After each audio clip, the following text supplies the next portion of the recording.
الحمدللہ رب العالمین والعاقبۃ للمتقین والصلاة والسلام علی سید الانبیاء والمرسلین قال اللہ تعالی وتبارک فی القرآن المجید والفرقان الحمید بسم اللہ الرحمن الرحیم تلک الرسل فضلنا بعضهم علی بعض منهم من کلم اللہ ورفع بعضهم درجات صدق اللہ مولانا العظیم وصدق رسولہ النبی الکریم الرؤوف الرحیم اللہم نور قلوبنا بالقرآن وزین اخلاقنا بالقرآن وادخلنا الجنة بالقرآن ونجنا من النار بالقرآن قال اللہ تعالی وتبارک فی شان حبیبہ مخبرا وعامرا ان اللہ وملائکتہ یصلون علی النبی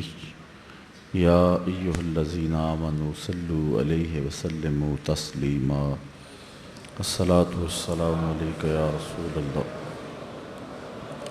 وعلی آلک واصحابک یا محبوب رب العالمین الصلاۃ والسلام علیک یا نبی رحمہ وعلی آلک واصحابک یا رسول الملاحم۔ تمام حمد و ثنا، تعریف و توصیف اللہ جل مجدہ الکریم کی ذات بابرکات کے لیے، جو خالق کائنات بھی ہے اور مالک شاشہات بھی۔ اللہ جل وعلا کی حمد و ثنا کے بعد حضور نبی اکرم شفیع امم رسول محتشم نبی مکرم اللہ کے پیارے امت کے سہارے رب کے محبوب دانائے غیوب مالک رقاب امم فخر عرب و عجم والی کون و مکان سیاہ لا مکان سید انس و جاں سرور لالا رخاں نیر تاباں سر نشین مہوشاں ماہ خوباں شہنشاہ حسینہ تتمہ دوراں سر خیل زہرہ جمالاں جلوہ صبح ازل نور ذات لم یزل باعث تکوین عالم فخر آدم و بنی آدم نیر بطحا رازدار ما اوہا شاہد ما طغا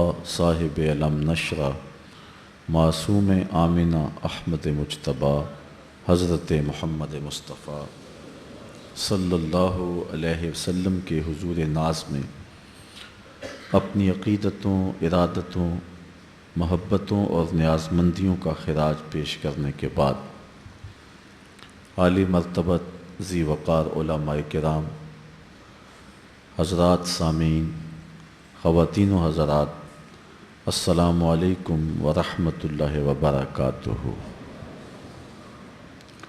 حضور علیہ السلام کی مدح و ستائش، تعریف و توصیف یہ محض ذوق کی آبیاری اور قلب کی تسکین کے لیے ہی نہیں کی جاتی، بلکہ یہ ایک فریضہ ہے جس کو ہم ادا کرتے ہیں۔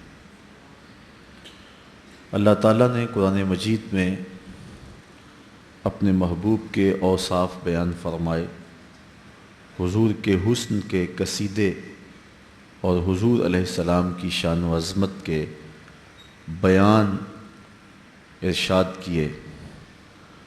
ابن تیمیہ نے الصارم المسلول میں لکھا ہے کہ حضور علیہ السلام کی مدح و ستائش کا قیام اور تعظیم و توقیر کو بجا لانا یہ دین کا قیام ہے، اور اگر کسی سے یہ فریضہ ساقط ہو گیا تو گویا اس نے دین کو گرا دیا۔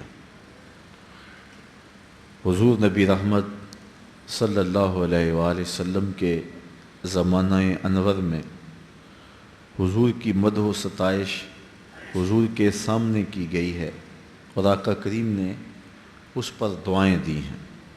حضرت نابغہ جادی رضی اللہ تعالی عنہ حضور کے سامنے کھڑے ہوئے اور حضور کی شان میں ایک قصیدہ کہا، ایک شعر پڑھا، دوسرا شعر پڑھا، 10 پڑھے، 20 پڑھے، یہاں تک کہ حضور کے سامنے انہوں نے 200 اشعار پڑھ دیے۔ 200 اشعار حضور کی شان میں انہوں نے پیش کیے۔ تو جب حضور علیہ السلام کی شان میں اتنے اشعار پڑھے تو آقا کریم نے ان کو دعا دی، لا یفدد اللہ فاکا، اللہ تیرے منہ کی مہر نہ توڑے۔ حضرت قرظ بن اسامہ رضی اللہ تعالی عنہ فرماتے ہیں کہ میں نے حضرت نابغہ جادی کو بڑھاپے کی عمر میں دیکھا ہے، لیکن میں نے دیکھا ہے کہ ان کے دانت اولوں کی طرح چمکتے تھے، چونکہ حضور نے ان کو دعا دی تھی کہ تمہارے منہ کی اللہ مہر نہ توڑے، تو ان کے دانت آخری عمر میں بھی اولوں کی طرح چمکتے دکھائی دیتے تھے۔ حضرت کعب بن زہیر رضی اللہ تعالیٰ عنہ نے معروف قصیدہ بانت سعاد حضور کے لیے لکھا اور آقا کریم نے اس کے صلے میں اپنی چادر عطا فرمائی۔ ہے تو ویسے ان اشخاص میں سے تھے کہ جن کے قتل کا حضور نے حکم دیا۔ آپ جانتے ہیں کہ فتح مکہ کے دن آقا کریم نے عام معافی کا اعلان کر دیا، جو صحن حرم میں آ جائے اسے معاف کر دو، جو ابو سفیان کے گھر چلا جائے اسے بھی امن دے دو، جو ہتھیار ڈال دے، امن مانگے، دروازے بند کر لے، سب کو امن دے دو۔ لیکن کچھ اشخاص تھے، ان کا نام لے کر فرمایا یہ اگر کعبے کے اندر بھی آئیں ان کو پھر بھی قتل کر دو، اگر یہ دیوار کعبہ سے لپٹ بھی جائے تو ان کو پھر بھی نہیں چھوڑنا۔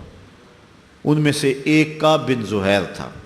حضور نے خاص طور پہ فرمایا من لقی منکم کعب بن زہیر فلیقتلہ، تم میں سے اگر کوئی کعب بن زہیر کو ملے تو پھر فوراً اسے قتل کر دے، چونکہ یہ زمانہ نبوت کے ابتدائی ایام میں جب حضور علیہ الصلاۃ والسلام کی شانوں میں قصائد کہے جاتے اور عظمتوں کا بیان ہوتا، اور جنگوں کے مواقع پہ جب لشکر آمنے سامنے ہوتے تو یہ ہجوی اشعار پڑھا کرتا تھا۔ تو آقا کریم علیہ السلام نے فرمایا کہ اس کو قتل کر دو۔ یہ بھاگ گیا، اس کے بھائی نے اس کو پیغام بھیجا تو کتنی دیر تک حضور علیہ السلام کے غلاموں کی نگاہوں سے چھپتا پھرے گا؟ پورے جزیرہ عرب میں تجھے پناہ نہیں ملے گی اور وہ تجھے قتل کر دیں گے، لیکن میں تجھے کہتا ہوں کسی طرح سے خود حضور کی خدمت میں پہنچ اور اپنے گناہ کی معافی مانگ لے تو مجھے امید ہے حضور معاف کر دیں گے۔ رات کا اندھیرا تھا، صبح کا وقت ظاہر ہو رہا تھا، حضور تشریف فرما تھے، یہ آ کے پاس بیٹھ گیا، چہرے پہ چادر اوڑی ہوئی، منہ چھپائے ہوئے، اور عرض کرتا ہے حضور اگر کعب بن زہیر کو ڈھونڈ لائیں تو آپ اس کو معاف کر دو گے؟ حضور نے فرمایا کعب تو آج گیا ہے، جا میں نے معاف کر دیا۔ تو کعب جو اب حضرت کعب بن چکے ہیں، کہا عرض کی حضور جس زبان سے آپ کی حجب کہا کرتا تھا کفارہ ادا کرنا چاہتا ہوں، اسی زبان سے آپ کا قصیدہ کہنا چاہتا ہوں۔ حضور نے فرمایا ٹھہر جو، ذرا ممبر بچ جانے دو۔ ممبر بچ گیا، مجمع لگ گیا، حضرت کعب ممبر پہ جلوہ فراز ہوئے اور انہوں نے اپنا وہ مشہور قصیدہ بانت سعاد پڑھا، جس میں انہوں نے کہا اتیت عند رسول اللہ معتذرا والعذر عند رسول اللہ مقبول، لوگوں میں اللہ کے رسول کی خدمت میں معافی مانگنے آیا تھا، مجھے یہاں آ کر پتہ چلا ہے نبی تو ہے ہی بڑا بندہ نواز۔ ان الرسول لنور یستضاء بہ مہند سیف من سیوف الہند مسلول، بغیر کسی شک کے، بغیر کسی شبے کے اللہ کے رسول صلی اللہ علیہ وسلم نور ہیں، اور ایسا نور جس سے پورا زمانہ چمک رہا ہے، ہندوستان کے لوہے کی تنی ہوئی تلوار ہیں۔ تو حضور علیہ السلام نے فرمایا کعب مجھے ہندوستان کے لوہے کی تلوار نہ کہو، مجھے اللہ کی تلوار کہو۔ تو یہ حضور علیہ السلام نے خود اصلاح دی۔ تو جب یہ قصیدہ پڑھ چکے تو آقا کریم نے اپنی چادر اتاری اور حضرت کعب کو عطا فرمائی، ان کو بھی چادر عطا فرمائی۔ حضرت حسان بن ثابت رضی اللہ تعالی عنہ کو حضور نے دعا دی، جب وہ حضور کی شان لکھتے تو آقا کریم نے کہا اللہم ایدہ بروح القدس، اے اللہ جبریل امین سے ان کی مدد فرما۔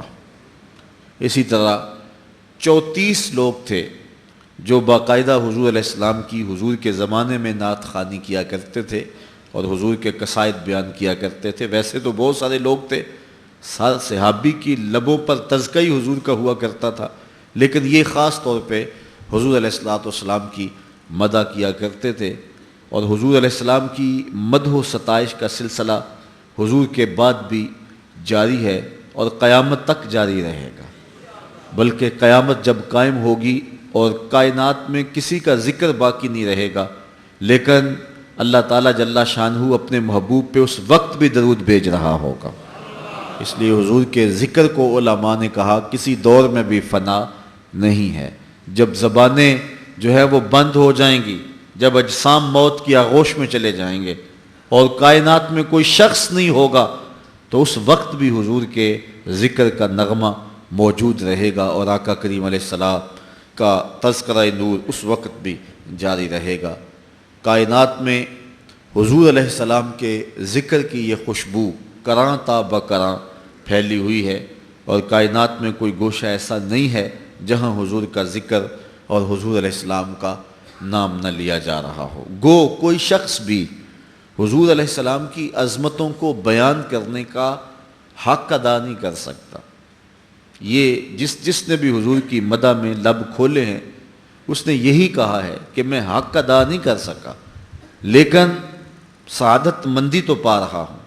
حضرت حسان بن ثابت رضی اللہ تعالی عنہ فرماتے ہیں ما ان مدحت محمدا بمقالتی لیکن مدحت مقالتی بمحمدی، لوگوں میں اپنے شعروں سے حضور کی تعریف نہیں کرتا، بلکہ جب اپنے شعروں میں حضور کا نام ذکر کرتا ہوں تو میرے شعروں میں جمال پیدا ہو جاتا ہے، ان میں حسن پیدا ہو جاتا ہے، چونکہ سج جاتے ہیں شعر نام مصطفیٰ صلی اللہ علیہ وآلہ وسلم سے۔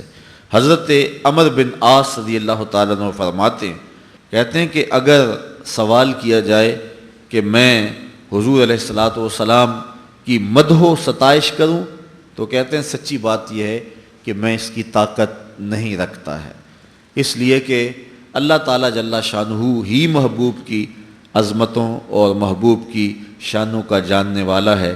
اسی کی ظہوری نالے ساڈا کی بیان ہے، او دیاں تے صفتاں دا نات خاں قرآن ہے، صورتاں سپارے رنگ نبی دے جمال دا، لب کے لے آواں کتھوں سونا تیرے نال دا۔ یہاں بڑے بڑے لوگوں نے حضور کے قصیدے لکھے اور آخر میں یہی کہا لا یمکن الثناء کما کان حقہ بعد از خدا بزرگ توئی قصہ مختصر، ہم نے اپنے بڑوں سے سنا ہے ایک اللہ ہی ان سے بڑا ہے۔ یہاں بات آ کر کے ختم ہوئی۔ ہم غالب دیکھتے ہیں کہ جب اپنے محبوب کی مدح میں زبان کھولتا ہے تو پھر موتی پروتا چلا جاتا ہے، خود اس کو دعویٰ ہے کہ میرے جیسا انداز سخن زمانے میں کوئی نہیں رکھتا، ذکر اس پری وش کا پھر بیاں اپنا تھا، بن گیا رقیب آخر جو راز داں اپنا تھا۔ اس کو ناز ہے اپنے سخن پہ، اپنی گفتگو پہ، لیکن غالب کو کہا گیا تو نے مہوشوں کے، زہرہ جمالوں کے اور خوبصورت لوگوں کے قصیدے لکھے ہیں، تو حضور علیہ السلام کی نعت بھی لکھ۔ تو غالب کہنے لگا کہ غالب ثنائے خواجہ بیزداں گزاشتیم کہاں ذات پاک مرتبہ دان محمد است، کہنے لگا کہ میں بیان کیسے کر سکتا ہوں جب میں جانتا ہی نہیں ہوں، تو اللہ جل شانہ ہی محبوب علیہ السلام کے مرتبے کو جاننے والا ہے اور بیان بھی وہی فرما سکتا ہے۔ حضور کو اللہ تعالیٰ نے جو مرتبہ رفیع عطا فرمایا، جو شان و منزلت عطا فرمائی، حضرت شاہ ولی اللہ محدث دہلوی علیہ رحمہ فرماتے ہیں کہ آپ کے مادح کی آخری حد عجز ہے، یعنی کوئی شخص بھی حضور کی مدح و ستائش میں لب کھولتا ہے تو بالآخر عاجز آ جاتا ہے اور کہتا ہے کہ یہ میرے بس کا روگ نہیں ہے۔ حضرت بایزید بستامی کہتے ہیں میں نے ایک دن روحانی طور پہ پرواز کی اور میں یہ چاہا کہ دیکھوں تو صحیح کہ حضور کی عظمتیں اور حضور کی رفتیں کیا ہیں، ان کا عالم کیسا ہے۔ تو کہتے ہیں میں نے معرفت کے سمندر میں غوطہ لگایا جہاں میری منتہائے پرواز ہو رہی تھی اور آقا کریم علیہ السلام کی عظمتوں کا ابھی آغاز ہو رہا تھا۔ فائزہ بینی و بینہا الف حجاب من نور، میرے نقطۂ انجام اور آقا کریم کی عظمتوں کے نقطۂ آغاز کے درمیان 1000 نور کا پردہ تھا، اگر میں ایک قدم بھی آگے بڑھتا تو جل کے راکھ ہو جاتا۔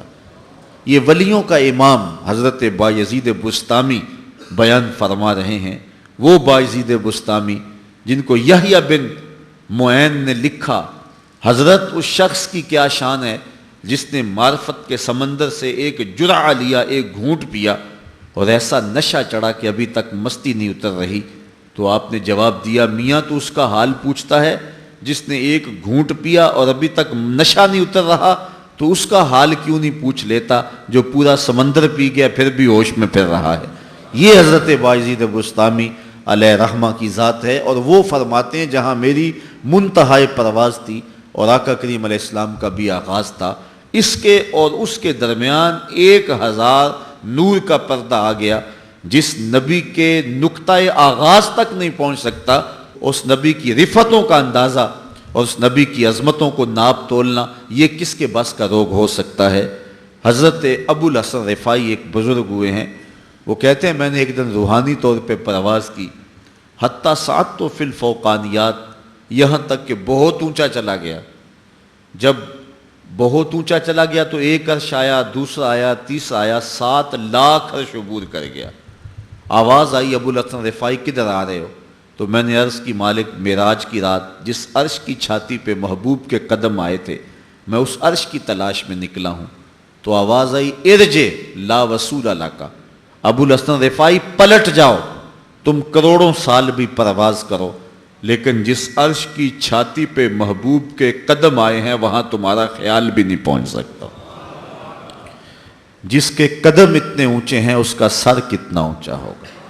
کوئی حد ہے ان کے عروج کی، بالا غل اولاب کمال ہی، جو بلندیاں حضور کو نصیب ہوئی ہیں وہ حضور کا ہی مقسوم ہے۔ تو اللہ تعالیٰ نے وہ رفتیں عطا فرمائی، وہ شانیں عطا فرمائی۔ حضرت امام بصیری فرماتے ہیں فَإِنَّ فَضْلَ رسول اللہ صلی اللہ علیہ وسلم لَيْسَ لَهُ حَدٌّ فَيُعْرَبُ عَنْهُ نَاطِقٌ بِفَمِهِ، کہتے ہیں کوئی زبان سے کیا بیان کر سکتا ہے، حضور کے فضل و کمال کی تو کوئی حد ہی نہیں ہے۔ لیکن آپ نے فرمایا دع ما مدعته النصارى فی نبیہم وحکم بما شئت مدحا فیہ واحتکمی، فرماتے ہیں کہ جو نصارہ نے اپنے نبی کے بارے میں کہا کہ وہ ابن اللہ ہیں، اللہ کے بیٹے ہیں، کہا وہ نہ کہنا، اس کے علاوہ حضور کے لیے جو مرضی کہہ دے حضور اس سے بھی اونچے ہیں۔ اتنی شانیں اللہ تعالیٰ جل شانہ نے اپنے محبوب کو عطا فرمائی ہیں۔ ابن حاج نے ایک مقام پہ لکھا ہے کہ حضور علیہ السلام کی عظمتیں تو حضور کی عظمتیں ہیں، مدینہ المنورہ کی عظمتوں کی کوئی حد نہیں ہے۔ حضور کے شہر انور جس کو حضور کے قدموں سے لپٹنے کی سعادت کی وجہ سے یہ مرتبہ نصیب ہوا ہے کہ اس کے کمالات کی حد نہیں ہے، اور جہاں تک حضور علیہ السلام کی شان ہے تو اس کا تو احاطہ ممکن ہی نہیں ہے۔ اللہ اکبر۔ وہ کیا کسی نے کہا کہ کیا یہ کم ہے کہ تو محبوب خدا ہے؟ یہ کتنا بڑی سعادت ہے حضور علیہ السلام کی۔ تو آئیے آج ہم حضور علیہ السلام کی عظمتوں کا مختصر بیان جو ہے وہ سنیں گے اور اپنے قلب و نظر کی تزکیہ کا سامع کریں گے۔ علماء نے لکھا ہے کہ حضور کی شانیں سن کر جس شخص کے سینے میں ٹھنڈ نہیں پڑتی اس کے سینے میں دھڑکنے والا دل کسی مومن کا دل ہی نہیں ہے۔ یہ پکی بات ہے کہ غلام کو اپنے آقا کی تعریف سن کر کے خوشی ہوتی ہے، اور ہم حضور علیہ السلام کا ذکر سنتے ہیں تو تسکین پا جاتے ہیں اور قلوب راحت پاتے ہیں، اور جی چاہتا ہے کہ یہ نغمہ چھڑا ہی رہے اور محبت کی بولی بولنے والے اس سلسلہ محبت کو پھیلاتے ہی رہیں۔ اللہ تعالیٰ جل شانہ نے قرآن مجید میں ارشاد فرمایا تِلْكَ الرُّسُلُ فَضَّلْنَا بَعْضَهُمْ عَلَى بَعْضٍ مِّنْهُمْ مَنْ كَلَّمَ اللَّهُ وَرَفَعَ بَعْضَهُمْ دَرَجَاتٍ، یہ وہ رسول ہیں جن کو ہم نے ایک دوسرے پر فضیلت عطا کی۔ تِلْكَ الرُّسُلُ فَضَّلْنَا بَعْضَهُمْ عَلَى بَعْضٍ، ہم نے رسولوں کو ایک دوسرے پر فضیلت دی ہے۔ منہم من کلم اللہ، ان میں سے کوئی ایسا بھی ہے جس سے اللہ نے کلام فرمایا۔ ورفع بعضهم درجات، اور کوئی ایسا بھی ہے کہ جو درجوں میں سب سے اوپر چلا گیا۔ اور علماء فرماتے ہیں اس سے مراد میرے اور آپ کے آقا و مولا صلی اللہ علیہ وآلہ وسلم ہیں کہ جو درجہ کسی کو نصیب نہیں ہوا وہ حضور کا مقسوم ہے۔ ابھی اعلیٰ حضرت کا ایک شعر پڑھا جا رہا تھا، خلق سے اولیاء، اولیاء سے رسل، اور رسولوں سے اعلیٰ ہمارا نبی۔ تمام کائنات میں، مخلوقات میں اولیاء افضل ہیں، اولیاء سے نبی افضل ہیں، نبیوں میں رسول افضل ہیں، اور رسولوں کے اندر امام الانبیاء حضور نبی رحمت کو فضیلت دی گئی ہے۔ تو کہا کوئی تو ایسا ہے جس سے اللہ نے کلام فرمایا، یعنی حضرت موسیٰ علیہ السلام۔ وَرَفَعَ بَعْضَهُمْ دَرَجَاتٍ، اور کوئی ایسا بھی ہے کہ جو درجوں میں سب سے اوپر چلا گیا۔ کوئی فلک تے رہ یار گیا، کوئی جا سدرہ تے ہار گیا، ایک کالیاں زلفاں والا سی جڑا عرش تو بھی لنگ پار گیا۔ تو درجوں میں سب سے اوپر جو شخص گیا ہے اس ذات کا نام، اس شخصیت کا نام محمد رسول اللہ صلی اللہ علیہ وآلہ وسلم ہے۔ اور ہمیں اس بات پہ فخر حاصل ہے کہ ہمارے نبی نبیوں کے امام ہیں۔ یہ سعادت مندیاں ہمیں عطا فرمائی گئی۔ آج ہمیں جو عزتیں دی گئی ہیں یہ حضور کے صدقے سے دی گئی۔ کنتم خیر امت، یہ مجھے اور آپ کو کہا گیا نا۔ ہم سوچیں کہ ہماری اوقات تھی کہ ہمیں یہ کہا جاتا، لیکن اصل شرف مکان کا نہیں ہوتا، شرف مکین کا ہوتا ہے۔ اس لیے حضور کے دم سے ہمیں یہ عزتیں نصیب ہوئیں کہ ہم تمام امتوں سے افضل قرار پائے، اور تھوڑا عمل بھی بہت سارا قرار پاتا ہے۔ یہ ماہ صیام لے لیجئے، ایک نفل پڑھو تو ایک فرض کا ثواب ملتا ہے، اور ایک فرض پڑھو 70 فرائض کا ثواب ملتا ہے۔ یہ کتنی کرم نوازیاں ہیں۔ حضور علیہ الصلوۃ والسلام کی امت کو عصر کے وقت پہ رکھا گیا ہے۔ حضور نے خود ارشاد فرمایا ایک بندہ صبح سے لے کے ظہر تک مزدوری کرتا ہے، اس کو ایک کی رات ملتا ہے۔ دوسرا ظہر سے لے کے عصر تک مزدوری کرتا ہے، وقت تھوڑا ہے، اس کو بھی ایک کی رات ملتا ہے۔ اور تیسرا شخص عصر سے لے کر مغرب تک مزدوری کرتا ہے، اس کا وقت دونوں سے تھوڑا ہے، لیکن اس کو 2 کی رات ملتے ہیں۔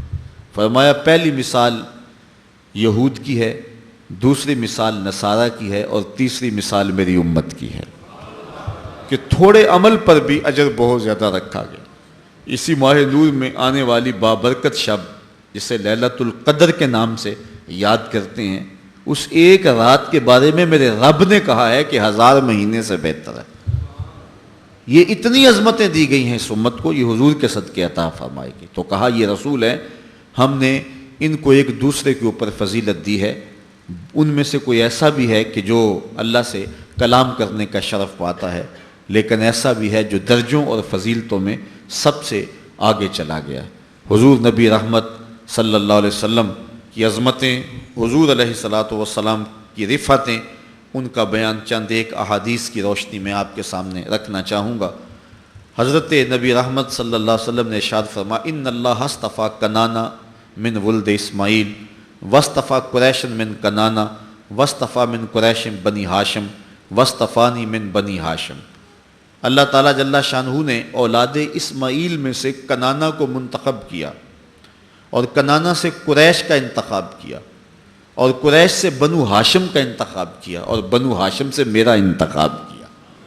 یعنی پوری کائنات کے اندر کنانہ افضل، کنانہ میں سے قریش افضل، قریش میں سے بنو ہاشم افضل، اور فرمایا بنو ہاشم میں اللہ نے میرا انتخاب فرمایا۔ یہ وہ قصیدہ ہے جو حضور نے اپنا خود بیان فرمایا ہے۔ چونکہ یہ فریضہ تھا، اس لیے حضور علیہ الصلوۃ والسلام نے امت کو اپنی عظمت کا بیان لوگوں کے سامنے رکھا۔ یہ حضور علیہ السلام کی دنیا پہ عظمت ہے۔ اب دیکھیے حضرت انس سے روایت ہے جس کو امام مسلم نے روایت کیا ہے، انا اکثر الانبیاء تبعا یوم القیامہ وانا اول من یقرع باب الجنہ۔ حضور نے ارشاد فرمایا کہ قیامت کے دن نبیوں میں سب سے زیادہ ماننے والے میرے لوگ ہوں گے۔ قیامت کے دن کچھ انبیاء ایسے بھی آئیں گے کہ ان کے ساتھ ایک امتی ہوگا، کچھ لوگ ہوں گے ان کے ساتھ 2 امتی ہوں گے، کچھ لوگ ایسے ہوں گے کہ جن کے ساتھ کوئی بھی نہیں ہوگا، اکیلے آئیں گے۔ لیکن فرمایا کہ میں کثرت امت کی وجہ سے کل قیامت کے دن نبیوں میں فخر کروں گا۔ سب سے زیادہ امت جو ہے وہ فرمایا کہ میری ہوگی۔ آج بھی آپ دیکھ لیں دنیا کے اوپر اس وقت 6.25 ارب انسان بستے ہیں، 6.25 ارب انسانوں میں سے 1.40 ارب حضور کے غلام ہیں۔ دنیا کا ہر چوتھا شخص مسلمان ہے۔ یہ اللہ تعالیٰ نے حضور کے غلاموں کی تعداد رکھی ہے، اور صدیوں سے جو ہے یہ سلسلے جاری ہیں، اور ایک وقت آئے گا کہ پوری کائنات کے اوپر ایک بھی کافر نہیں ہوگا۔ ہر گھر کی چھت پہ جھنڈا میرے محمد عربی کا ہی ہوگا۔ یہ وقت انشاءاللہ اللہ تعالیٰ نے ہمیں عطا فرمانا ہے جب اسلام کی نشت ثانیہ ہوگی، حضرت امام مہدی آئیں گے، حضرت عیسیٰ علیہ السلام جلوہ فراز ہوں گے۔ ایک وقت ایسا آنا ہے، اور وہ مسلسل 40 سال تک وہ وقت رہے گا کہ پوری کائنات کے اوپر کسی چھت پہ حضور کے جھنڈے کے علاوہ کسی اور کا جھنڈا ہوگا ہی نہیں، صرف حضور علیہ السلام کے ماننے والے پوری کائنات اور پوری دنیا میں ہوں گے۔ یہ لمحے اللہ نے عطا فرمانے ہیں، تو حضور فرماتے ہیں کہ اللہ نے سب سے زیادہ ماننے والے مجھے عطا کیے۔ حضرت نوح علیہ السلام نے 950 سال تبلیغ فرمائی ہے، یہ ان کی عمر تبلیغ ہے 950 سال، ویسے تو 1300 سال زندگی پائی ہے انہوں نے، 950 سال تبلیغ کی، نتیجتاً کتنے لوگ اسلام لائے؟ سینکڑوں میں نہیں، درجنوں میں لوگ اسلام لائے ہیں، 100 کا عدد بھی پورا نہیں ہوا ہے۔ شک نہیں ہے ان کی تبلیغ کرنے میں، لیکن حضور علیہ السلام نے 63 سالہ زندگی کل ظاہری پائی ہے، 40 سال اعلان نبوت ہی نہیں کیا، باقی 23 سال تبلیغ کی ہے۔ حجۃ الوداع کے موقع پہ جو لوگ حضور کے سامنے تھے ان کی تعداد 1,44,000 تھی، اور جو آئے نہیں تھے حج پہ گھروں میں موجود تھے، اور جو یہاں آئے تھے، ان سب کو ملا کر کے اگر تاریخ سے پوچھے تو جواب ملتا ہے جب حضور کا وصال ہوا تھا تو اس وقت حضور کے غلاموں کی تعداد 6.5 لاکھ تھی۔ صرف 23 سالوں کے مختصر دورانیے میں لوگوں کے گلے سے کفر کی زنجیریں توڑ کر اسلام کے دامن میں داخل کیا۔ یہ حضور علیہ السلام کی شان ہے۔ اتنے تھوڑے اور قلیل عرصے کے اندر حفیظ جلندری مورخ اسلام تڑپ اٹھا، وہ کڑکا تھا ایک بجلی کا، یا کہ صوت ہادی، عرب کی زمیں جس نے ساری ہلا دی، ایک عرب نے آدمی کا بول بالا کر دیا، خاک کے ذروں کو ہم دوش سریا کر دیا۔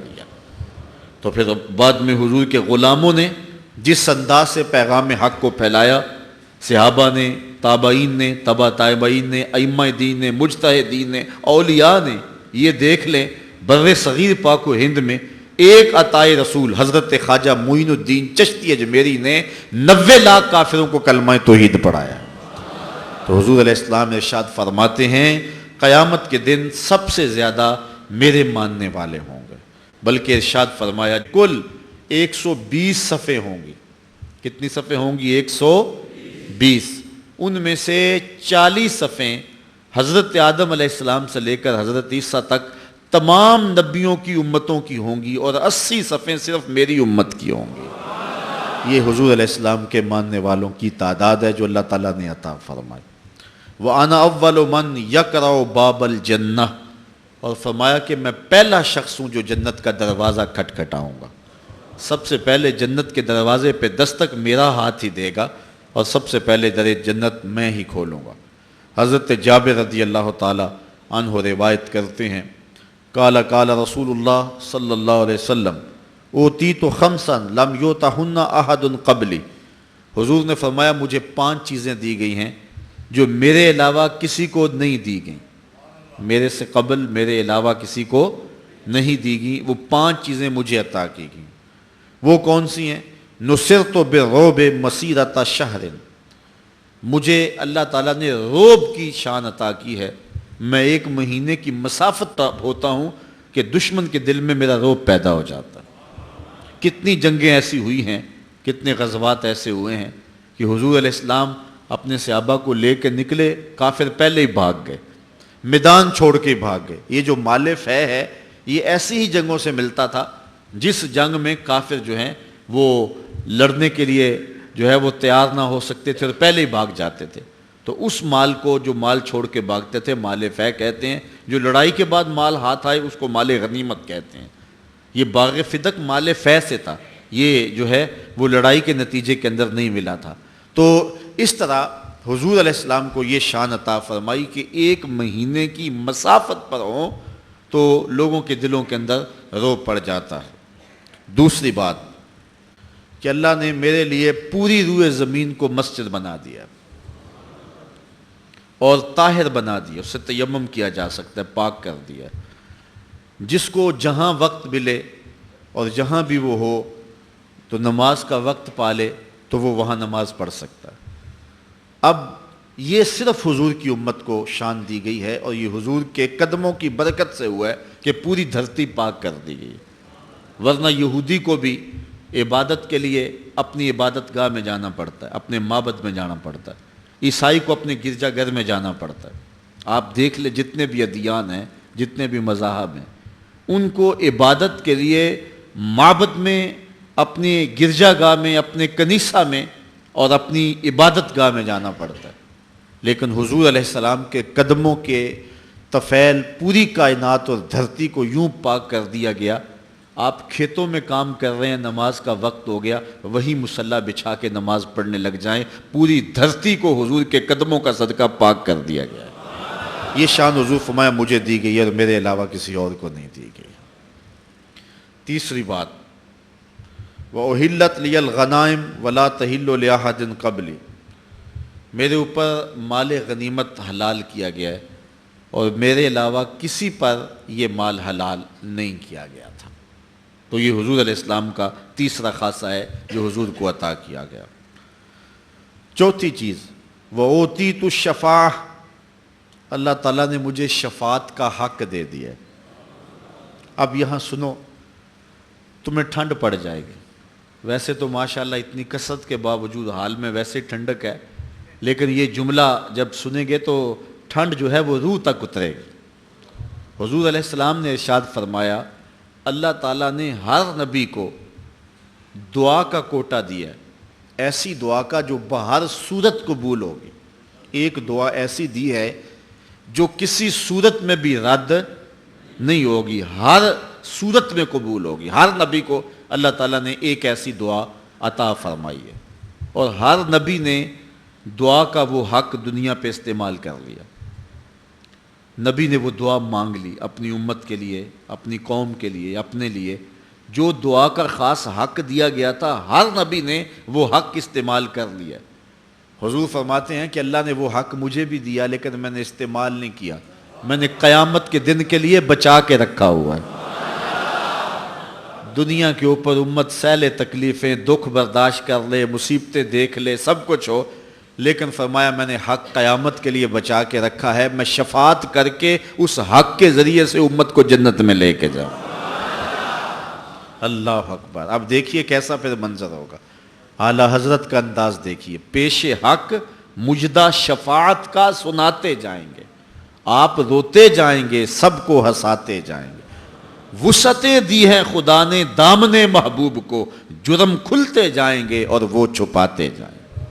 حضور علیہ السلام سر انور رکھیں گے پیشانی سجدے میں، آواز آئے گی، ارفع راسک یا محمد صلی اللہ علیہ وسلم، سل تعطیٰ واشفع تشفع، محبوب سر انور کو اٹھائیے، جو مانگو گے دیں گے، جس کی سفارش کرو گے قبول کریں گے۔ حضور علیہ السلام سر اٹھائیں گے اور کیا کہیں گے، اللہم امتی امتی، اے اللہ میری امت کو بخش دے۔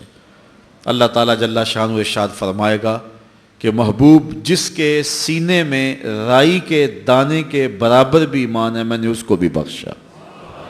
پھر حضور سر انور سجدے میں رکھ دیں گے، پھر یہی آواز آئے گی، پھر کہا جائے گا محبوب جس کے سینے میں رائی کے دانے سے بھی کم ایمان ہے میں نے اس کو بھی بخشا۔ حضور پھر تیسری مرتبہ سر سجدے میں رکھ دیں گے، تو اللہ تعالیٰ فرمائے گا محبوب سر انور اٹھاؤ، جو کہیں گے مان لیں گے، جو سفارش کرو گے قبول کریں گے۔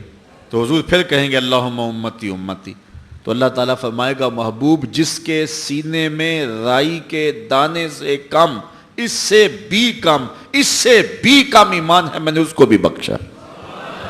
حضور فرماتے ہیں میں پھر چوتھی مرتبہ سجدے میں سر رکھ دوں گا، بخاری میں روایت ہے، حدیث شفاعت اسے کہتے ہیں، حضور علیہ السلام چوتھی مرتبہ سجدے میں سر رکھ دیں گے، اللہ تعالیٰ فرمائے گا ارفع راسک یا محمد سل توتا وشف تشفع، محبوب سر انور اٹھائیے، جو کہیں گے پورا کر دیا جائے گا، جس کی سفارش کرو گے اس کو معاف کر دیں گے۔ حضور علیہ السلام کہتے ہیں میں سر اٹھاؤں گا تو اللہ تعالیٰ جل شانہ کی بارگاہ میں عرض کروں گا مالک میری امت کا معاملہ میرے ہاتھ میں ہی دے دے، تو اللہ تعالیٰ فرمائے گا محبوب جا، جس کو تیری مرضی ہے اس کو جنت میں لے جا۔ تو پھر کیا حضور علیہ السلام جہنم میں ہمیں رہنے دیں گے؟ وہ کیا کسی نے کہا تھا میں تو کیا میرا سایہ بھی دوزخ میں نہ جائے گا کیونکہ رسول پاک سے دیکھا نہ جائے گا۔ تو حضور علیہ السلام دامن شفاعت فرمائیں گے، تو فرمایا اوتی تو شفاعہ، مجھے اللہ نے شفاعت عطا فرمائی۔ اور پانچویں خوبی جو حضور فرمایا مجھے دی گئی میرے علاوہ کسی کو نہیں دی گئی، وہ یہ وَقَانَ النَّبِيُّ يُبْعَثُ إِلَىٰ قَوْمِهِ خَاصَّةً وَبُعِثْتُ إِلَى النَّاسِ عَامَّةً، کہ ہر نبی کو اپنی قوم کی طرف خاص طور پہ مبعوث کیا گیا اور مجھے پوری کائنات کے لیے عام طور پہ مبعوث کیا گیا، پوری کائنات کے لیے عام طور پہ جو ہے وہ مجھے مبعوث کر دیا گیا، یعنی میں تمام مخلوقات کے لیے رسول بنا کر مبعوث کیا گیا ہوں۔ کائنات کی کوئی ایسی قوم، کوئی ایسا خطہ، کوئی دھرتی، کوئی قطع زمین، کوئی جزیرہ، کوئی بر اعظم، کائنات کی کوئی مخلوق ایسی نہیں ہے جس کے حضور رسول نہ بنا کر کے بھیجے گئے۔ تو یہ وہ شان ہے جو اللہ تعالیٰ نے میرے نبی کو عطا فرمائی اور حضور کے علاوہ یہ کسی اور کو نصیب نہیں ہوئی۔ چوتھی روایت حضرت ابو سعید رضی اللہ تعالی عنہ سے ہے، قال قال رسول اللہ صلی اللہ علیہ وسلم، کہتے ہیں اللہ کے رسول صلی اللہ علیہ وسلم نے ارشاد فرمایا انا سید ولد آدم یوم القیامہ ولا فخر، میں تمام اولاد آدم کا سردار ہوں، قیامت کے دن تمام اولاد آدم کی سرداری میرے پاس ہوگی، ولا فخر، اور میں اس کے اوپر فخر نہیں کرتا، وَبِيَدِي لَوَاءُ الْحَمْدِ وَلَا فَخْرَ، اور حمد کا جھنڈا قیامت کے دن میرے ہاتھ میں ہوگا، وَلَا فَخْرَ، اور میں اس پہ فخر نہیں کرتا، وَمَا مِن نَبِيٍّ يَوْمَئِذٍ آدَمَ وَمَنْ سَوَاهُ إِلَّا تَحْتَ لِوَائِي وَأَنَا أَوَّلُ مَنْ تَنشَقُّ عَنْهُ الْأَرْضُ وَلَا فَخْرَ، اور فرمایا حضرت آدم علیہ السلام سے لے کر کے حضرت عیسیٰ تک جتنے بھی نبی ہیں سارے کے سارے میرے جھنڈے کے سائے تلے ہوں گے، اور سب سے پہلے زمین میرے لیے کشادہ ہوگی اور میں قبر انور سے باہر آؤں گا، اور اس پر میں فخر نہیں کرتا۔ ملا علی قاری نے کہیں بڑی خوبصورت بات لکھی، فرماتے ہیں نبی جھنڈے کے سائے تلے ہوں بات فخر والی ہے، کرتے کیوں نہیں؟ شہنشاہ حسینہ ماہ خوباں جس کے چراغ حسن سے پورا مصر روشن ہوا، وہ جھنڈے کے سائے تلے کھڑا ہو۔ حضرت یوسف علیہ السلام بات فخر والی ہے کہ نہیں ہے؟ کہا ولا فخرہ، میں فخر نہیں کرتا۔ پاؤں کی ٹھوکر سے مردے کو زندگی دینے والے حضرت عیسیٰ جھنڈے کے سائے تلے کھڑے ہوں، بات فخر والی ہے کہ نہیں ہے؟ سرے طور خدا سے ہم کلام ہونے والا اللہ کا کلیم جھنڈے کے سائے تلے کھڑا ہو۔ مسجود الملائک انسانیت کا نقطہ آغاز ابو البشر حضرت آدم جھنڈے کے سائے تلے کھڑے ہوں، بات فخر والی ہے کہ نہیں ہے؟ نمرود کی آتش میں بھی ہنس ہنس کے باتیں کرنے والا اللہ کا جلیل القدر نبی اور پیغمبر حضرت ابراہیم خلیل اللہ جھنڈے کے سائے تلے کھڑے ہوں، بات فخر والی ہے کہ نہیں ہے؟ لیکن فرمایا ولا فخرہ، میں فخر نہیں کرتا۔ ملا علی قاری کہتے ہیں بات تو فخر والی ہے، کرتے کیوں نہیں؟ تو پھر بڑا خوبصورت جواب دیا، کہا کلام کا نتیجہ یہ ہے کہ میں فخر نہیں کرتا، یہ میں فخر کیوں کروں کہ میرے جھنڈے کے سائے تلے ہیں؟ یہ تو انہیں فخر کرنا چاہیے کہ میرے جھنڈے کا سایہ مل گیا ہے۔ یہ نبیوں کے لیے فخر ہے کہ میرے جھنڈے کا سایہ انہیں نصیب ہو گیا۔ فخر کا دل میں دریچہ باز کرنا چاہیے، جن کا تو آقا ہے ان کو ناز کرنا چاہیے۔ اللہ اکبر۔ آج دنیا چاند پہ جا کے فخر کرتی ہے، اور میرا نبی چاند کو قدموں میں بلا کر بھی فخر نہیں کرتا، اس لیے کہ یہ حضور کے لیے فخر کی بات نہیں ہے، یہ تو چاند کے لیے فخر کی بات ہے کہ حضور نے قدموں میں بلا لیا ہے۔ اس لیے فرمایا سارے نبی میرے جھنڈے کے سائے تلے ہوں گے۔ یہ شان ہے ہمارے آقا کی، یہ رفعت ہے ہمارے آقا و مولا کی، یہ حضور کی عظمت و رفعت ہے۔ اسی لیے اعلی حضرت فرماتے ہیں سب سے اعلیٰ و اولا ہمارا نبی، سب سے بالا و والا ہمارا نبی، خلق سے اولیاء، اولیاء سے رسل، اور رسولوں سے اعلیٰ ہمارا نبی سب سے اونچی شان اگر کسی کو عطا کی گئی ہے تو وہ میرے اور آپ کے آقا و مولا کو عطا کی گئی. حضرت عمر بن قیس رضی اللہ تعالیٰ عنہ روایت کرتے ہیں، وہ حضرت عبداللہ بن عباس رضی اللہ تعالیٰ عنہ سے روایت کرتے ہیں، جلس ناس من اصحاب رسول اللہ صلی اللہ علیہ وسلم، کہتے ہیں کہ حضور کے صحابہ آپس میں بیٹھے ہوئے تھے. یہ جو آج ہم کر رہے ہیں، حضور کی عظمت کو بیان کر رہے ہیں، یہ جو وظیفہ آج ہم ادا کر رہے ہیں یہ صحابہ بھی کیا کرتے تھے. تو صحابہ بیٹھے ہوئے تھے اور کہتے کیا ہیں کہ فخرج حتی اذا دنا منہم، یہاں تک کہ حضور تشریف لائے اور حضور صحابہ کے قریب ہو گئے. سامعہم یتذاکرون، تو حضور علیہ الصلوۃ والسلام نے ان کے کلام کو، ان کی گفتگو کو، ان کے مذاکرے کو سنا. قال بعضهم ان اللہ اتخذ ابراہیم خلیلا، ایک نے کہا حضرت ابراہیم کی بڑی شان ہے، وہ اللہ کے خلیل ہیں، بہت بڑی سعادت مندی ہے، اللہ نے خلت کا تاج انہیں دیا ہے، ان کو اللہ نے اپنا خلیل بنایا. بڑی شان ہے، بڑی عظمت ہے. اللہ کے لیے، اس کے دین کے لیے جو قربانیاں انہوں نے دیں. بیٹے کی گردن پہ چھری رکھنا تماشا تو نہیں ہے، بیوی بچوں کو وادی غیر ذی زرع میں چھوڑانا کوئی مذاق تو نہیں ہے، پھر جلتی ہوئی آگ کے شعلوں میں اس کی رضا کے لیے پھلانگ جانا، یہ کوئی جو ہے وہ دل گردے کی بات ہے، ایسے تو نہیں ہوتا ہے. تو کہا کہ بڑی شان ہے یار حضرت ابراہیم علیہ السلام کی کہ اللہ نے انہیں اپنا خلیل بنایا. وقال آخر، اور دوسرے نے کہا موسیٰ کلمہ تکلیما، یار شان حضرت موسیٰ کی کون سی تھوڑی ہے، رب نے ان سے کلام کیا ہے، یہ شرف پایا ہے کہ انہوں نے اللہ تعالیٰ جل شانہ سے کلام کیا ہے. تو یہ کتنی شان ہے ان کی کہ وہ کلیم اللہ ہے. وقال آخر، تیسرا بولا فعیسیٰ کلمۃ اللہ و روحہ، اور حضرت عیسیٰ اللہ کے کلمہ ہیں اور اللہ نے اپنی روح ان کے اندر پھونکی ہے اور انہیں بن باپ کے پیدا کیا ہے. کتنی شان ہے، کتنی عظمت ہے، روح اللہ ہے. وقال آخر، چوتھے نے کہا آدم اصطفاہ اللہ، کہ حضرت آدم علیہ السلام کا اللہ نے انتخاب کیا ہے، اللہ تعالیٰ نے انہیں انسانیت کے باپ بننے کا شرف دیا، انہیں ابو البشر بنایا، انسانیت کا نقطہ آغاز ہیں، اور فرشتوں کی جبین نیاز ان کی حضور جگائی گئی. بڑی شان ہے. یہ صحابہ گفتگو کر رہے ہیں، حضور علیہ السلام بھی پاس اس گفتگو کو سماعت کر رہے ہیں. جب صحابہ نے گفتگو کر لی فخرج علیہم رسول اللہ صلی اللہ علیہ وسلم، تو حضور تشریف لے آئے، حضور علیہ السلام کے بالکل قریب آ گئے. وقالا، اور ارشاد فرمایا قد سمعت کلامکم وعجبکم، میں نے تمہاری گفتگو بھی سنی اور گفتگو پر تعجبی انداز بھی سنا. یعنی نبی کی شان بیان کر رہے ہیں اور اس پہ خوشی سے تعجب کر رہے ہیں صحابہ.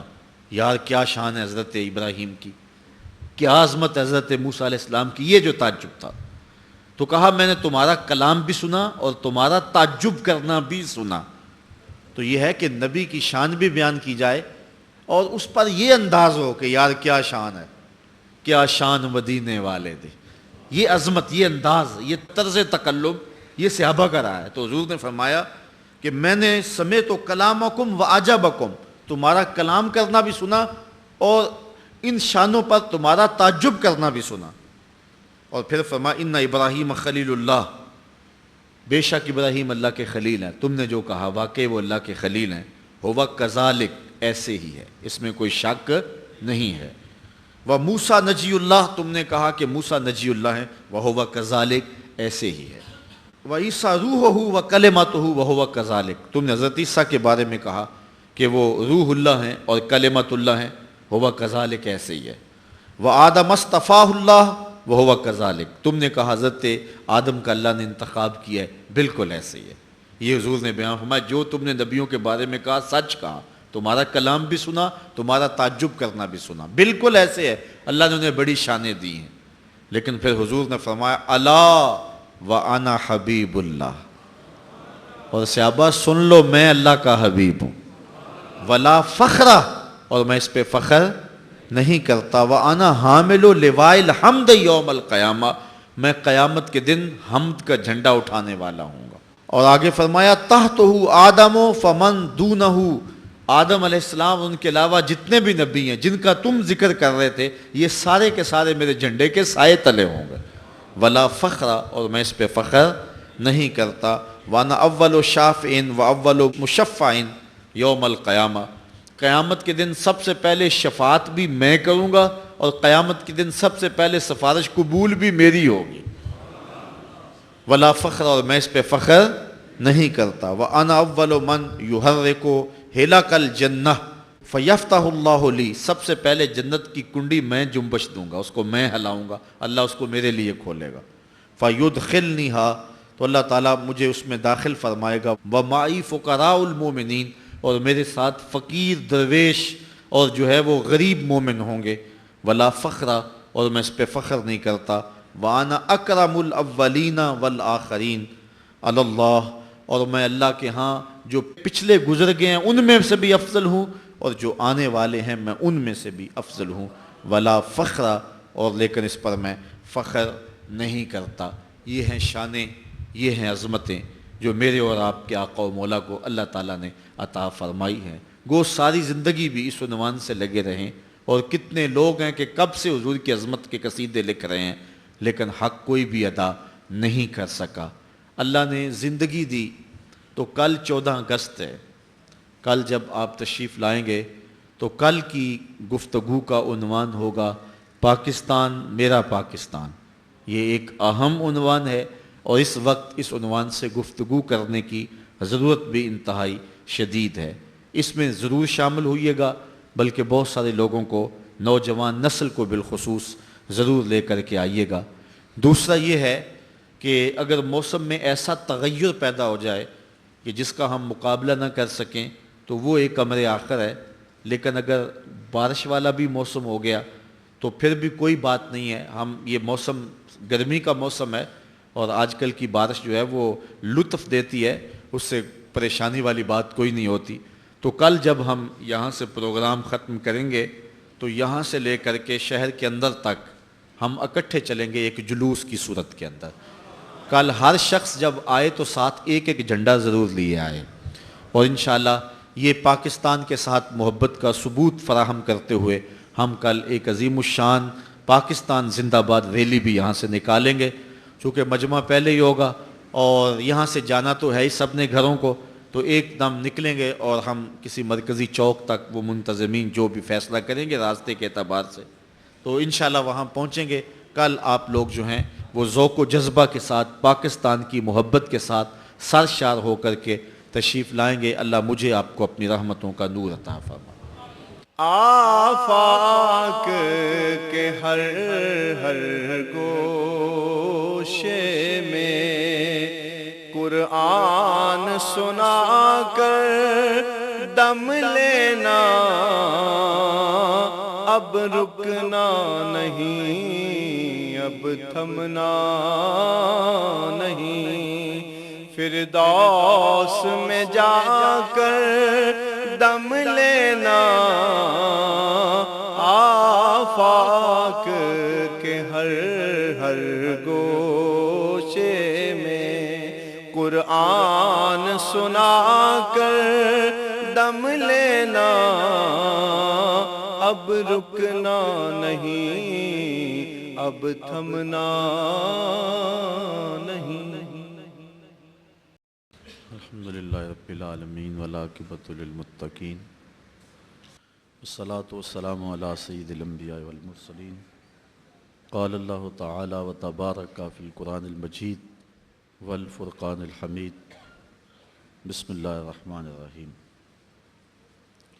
لکم دینکم ولی دین، صدق اللہ مولانا العظیم وصدق رسولہ النبی الکریم الرؤوف الرحیم۔ اللہم نور قلوبنا بالقرآن وزین اخلاقنا بالقرآن وادخلنا الجنة بالقرآن ونجنا من النار بالقرآن۔ قال اللہ تعالی وتبارک فی شان حبیبہ مخبرا وآمرا، ان اللہ وملائکتہ یصلون علی النبی یا ایہا الذین آمنوا صلوا علیہ وسلموا تسلیما۔ والصلاة والسلام علیکہ یا رسول اللہ وعلی آلکہ واصحابکہ یا محبوبہ رب العالمین۔ تمام حمد و ثنا، تعریف و توصیف اللہ جل مجدہ الکریم کی ذات بابرکات کے لیے، جو خالق کائنات بھی ہے اور مالک ششہات بھی۔ اللہ جل وعلا کی حمد و ثنا کے بعد حضور نبی اکرم شفیع امم رسول محتشم نبی مکرم صلی اللہ علیہ وسلم کے حضور ناز میں اپنی عقیدتوں، ارادتوں اور محبتوں کا خراج پیش کرنے کے بعد واجب الاحترام ذوی الاحتشام معزز محترم محتشم سامعین، السلام علیکم ورحمۃ اللہ وبرکاتہ۔ آج 14 اگست کی سہانی صبح ہے اور ہم پاکستان کا 64واں جشن آزادی منا رہے ہیں۔ اس دھرتی پر نظریے کی بنیاد پر قائم ہونے والا ریاست مدینہ کے بعد دوسرا ملک پاکستان رمضان المبارک کے ماہ نور میں شب قدر کی برکتیں سمیٹتے ہوئے 27 رمضان کے یوم سعید کو 14 اگست کی روشن تاریخ کو دنیا کے خطے پہ معرض وجود میں آیا۔ پاکستان دو قومی نظریے کی بنیاد پر حاصل کیا گیا تھا۔ دو قومی نظریہ یہ ہے کہ ہندو اور باقی جتنی بھی کفر کی قوتیں ہیں یہ ایک الگ قوم ہیں، اور حضور علیہ السلام کے غلام اہل ایمان یہ ایک الگ قوم ہے۔ اس بنیاد پر پاکستان کا مقدمہ لڑا گیا اور اللہ تعالیٰ جل شانہ نے ہمیں کامیابی عطا فرمائی۔ ہمارے اوپر 100 سال کے قریب برطانیہ کی حکومت رہی، آزادی کی تحریکیں چلیں، 1857 کی جنگ آزادی، اس کے بعد مختلف ادوار میں مختلف ناموں سے مختلف تحریک آزادی کی سرگرم رہیں۔ اللہ تعالیٰ جل شانہ نے بالآخر ہمیں انگریزوں سے آزادی نصیب فرمائی اور ہم نے ایک آزاد سرزمین میں سانس لیا۔ اس کے پیچھے بہت ساری قربانیوں کی ایک لمبی داستان ہے۔ مشکلات جو پاکستان بننے کے وقت پیش آئیں، ان میں سے ایک بہت بڑی مشکل یہ تھی کہ علماء کا طبقہ دو گروہوں میں بٹ گیا تھا۔ ایک طبقہ پاکستان کی حمایت میں تھا کہ ہم ہندو مسلم الگ الگ قومیں ہیں۔ دوسرے طبقے کا موقف یہ تھا کہ قومیت وطن سے معرض وجود میں آتی ہے، لہٰذا ہمارے آباء و اجداد ایک تھے، بعد میں مسلمان، ہندو، سکھ یہ تقسیمات ہوئیں، لہٰذا ہم ہندوستانی قوم ہیں۔ جبکہ دو قومی نظریے کے حامل لوگ کہتے تھے ہم مسلم قوم ہیں۔ ہندوستانی قوم اور مسلم قوم یہ دو اہل علم میں نظریات تھے، جس کے سبب سے پاکستان کا مقدمہ خاصا مشکل ہو گیا۔ چونکہ بر صغیر پاک و ہند میں 90 سال انگریز نے حکومت کی، تو اس نے لوگوں کے نظریات کو متاثر کیا۔ یہاں فرقہ بندی، افتراق، تشدد کے بیج بوئے، جس کے نتیجے میں جو کچھ ہوا یہ لازماً ہونا تھا۔ ان لوگوں کا موقف یہ تھا کہ ہم ہندوستانی قوم ہیں، انگریز باہر سے آئے ہیں، ان کو یہاں سے نکال دیا جائے اور ہم ساری قوم مل کر کے پھر اپنے اس متحدہ ہندوستان کے اندر حکومت کریں گے۔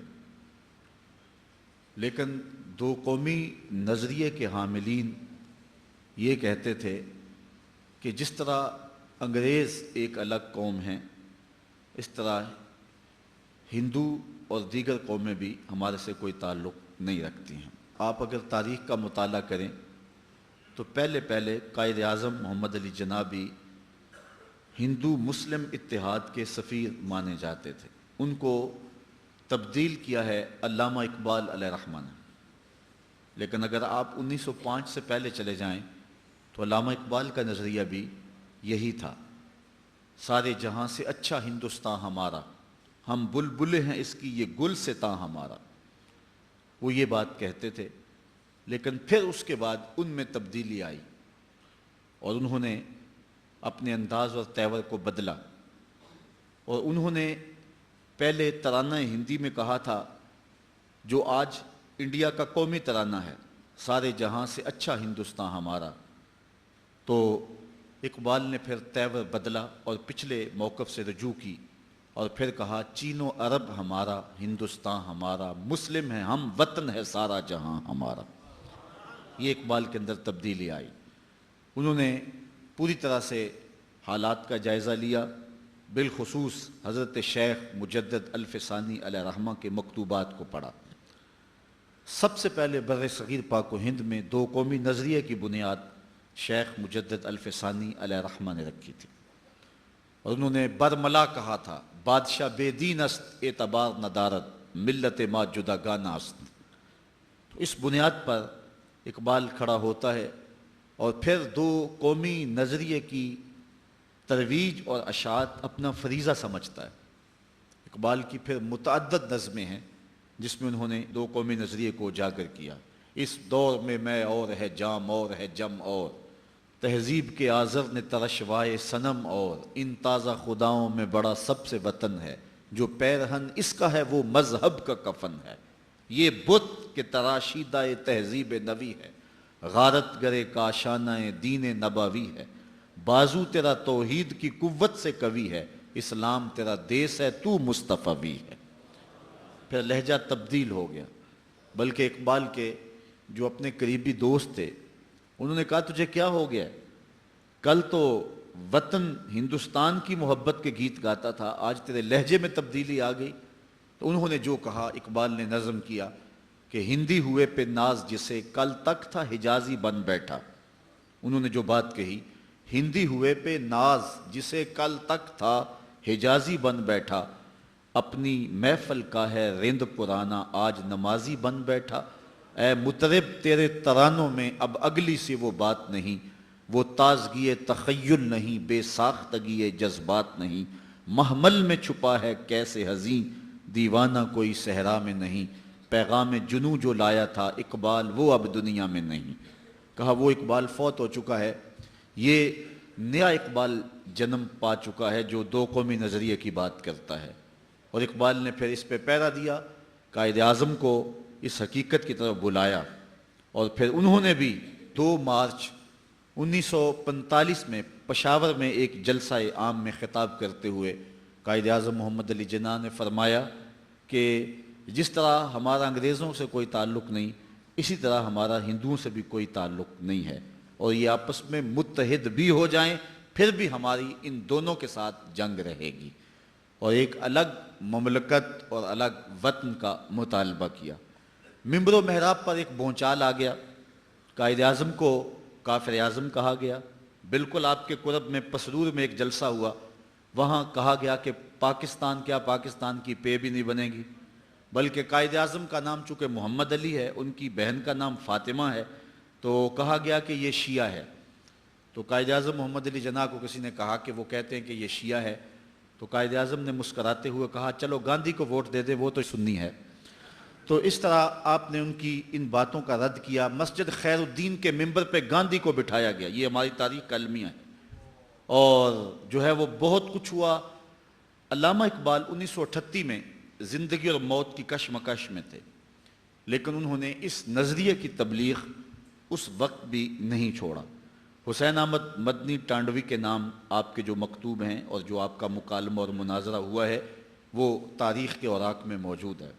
جب اس نے یہ فتویٰ دیا کہ ملتیں اوطان سے بنتی ہیں، وطن خمیر ہے قومیت کی، جو جواب دیا تھا وہ کلیات اقبال میں موجود ہے۔ عجم ہنوز نہ دانت رموز دی ورنہ، ز دیوبند حسین احمد اینچے بلعجبیست، سرود بر سر منبر کے ملت از وطن است، چے بے خبر ز مقام محمد عربیست، بمصطفیٰ برساں خیشرا کے دی ہما اوست، اگر باؤ نہ رسیدی تمام بولہبیست۔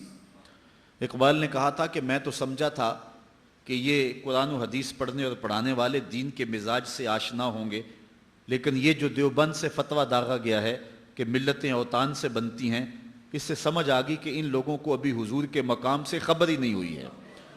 اور پھر اقبال نے جو دلیل دی دیکھیے کتنی خوبصورت ہے۔ اقبال کہتا ہے اگر ملتیں اوطان سے بنتی ہوتی، وطن کی مٹی سے ملتیں مارز وجود میں آتی ہوتی، تو اقبال کہتا ہے کہ پھر ابو لہب سے کیا اختلاف تھا، وہ تو رشتے میں سکا چچا لگتا تھا، وطن بھی وہی تھا، دیس بھی وہی تھا، مٹی بھی وہی تھی، آب و ہوا بھی وہی تھی، ابو جہل سے کیا اختلاف تھا۔ لیکن کہا گیا لکم دینکم ولی دین، تمہارا دین تمہارے لیے، میرا دین میرے لیے۔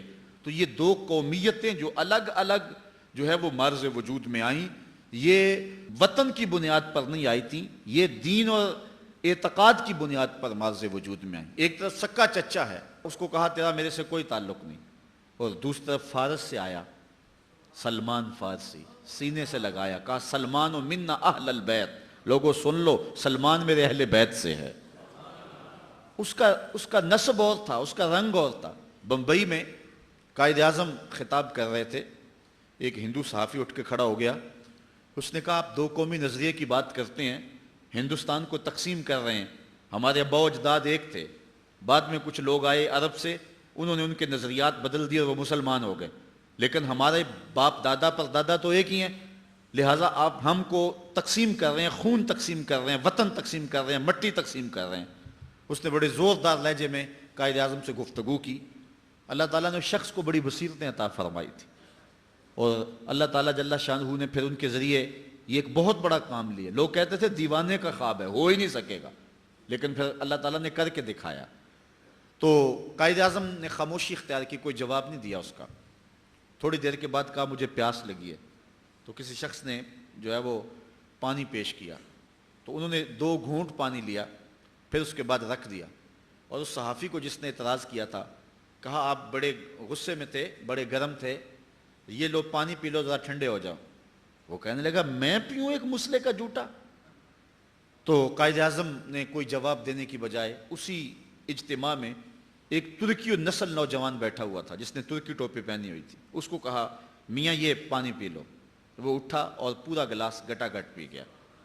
اب دوبارہ قائد اعظم اس ہندو صحافی کی طرف متوجہ ہوئے اور فرمایا کہ تو کہتا ہے کہ ہم ایک قوم ہیں، مجھے بتا کہ میں اگر اکٹھے زندگی گزارنا چاہوں، میری زندگی تیرے ساتھ گزرے گی یا اس کے ساتھ گزرے گی؟ تو وہ خاموش ہو گیا۔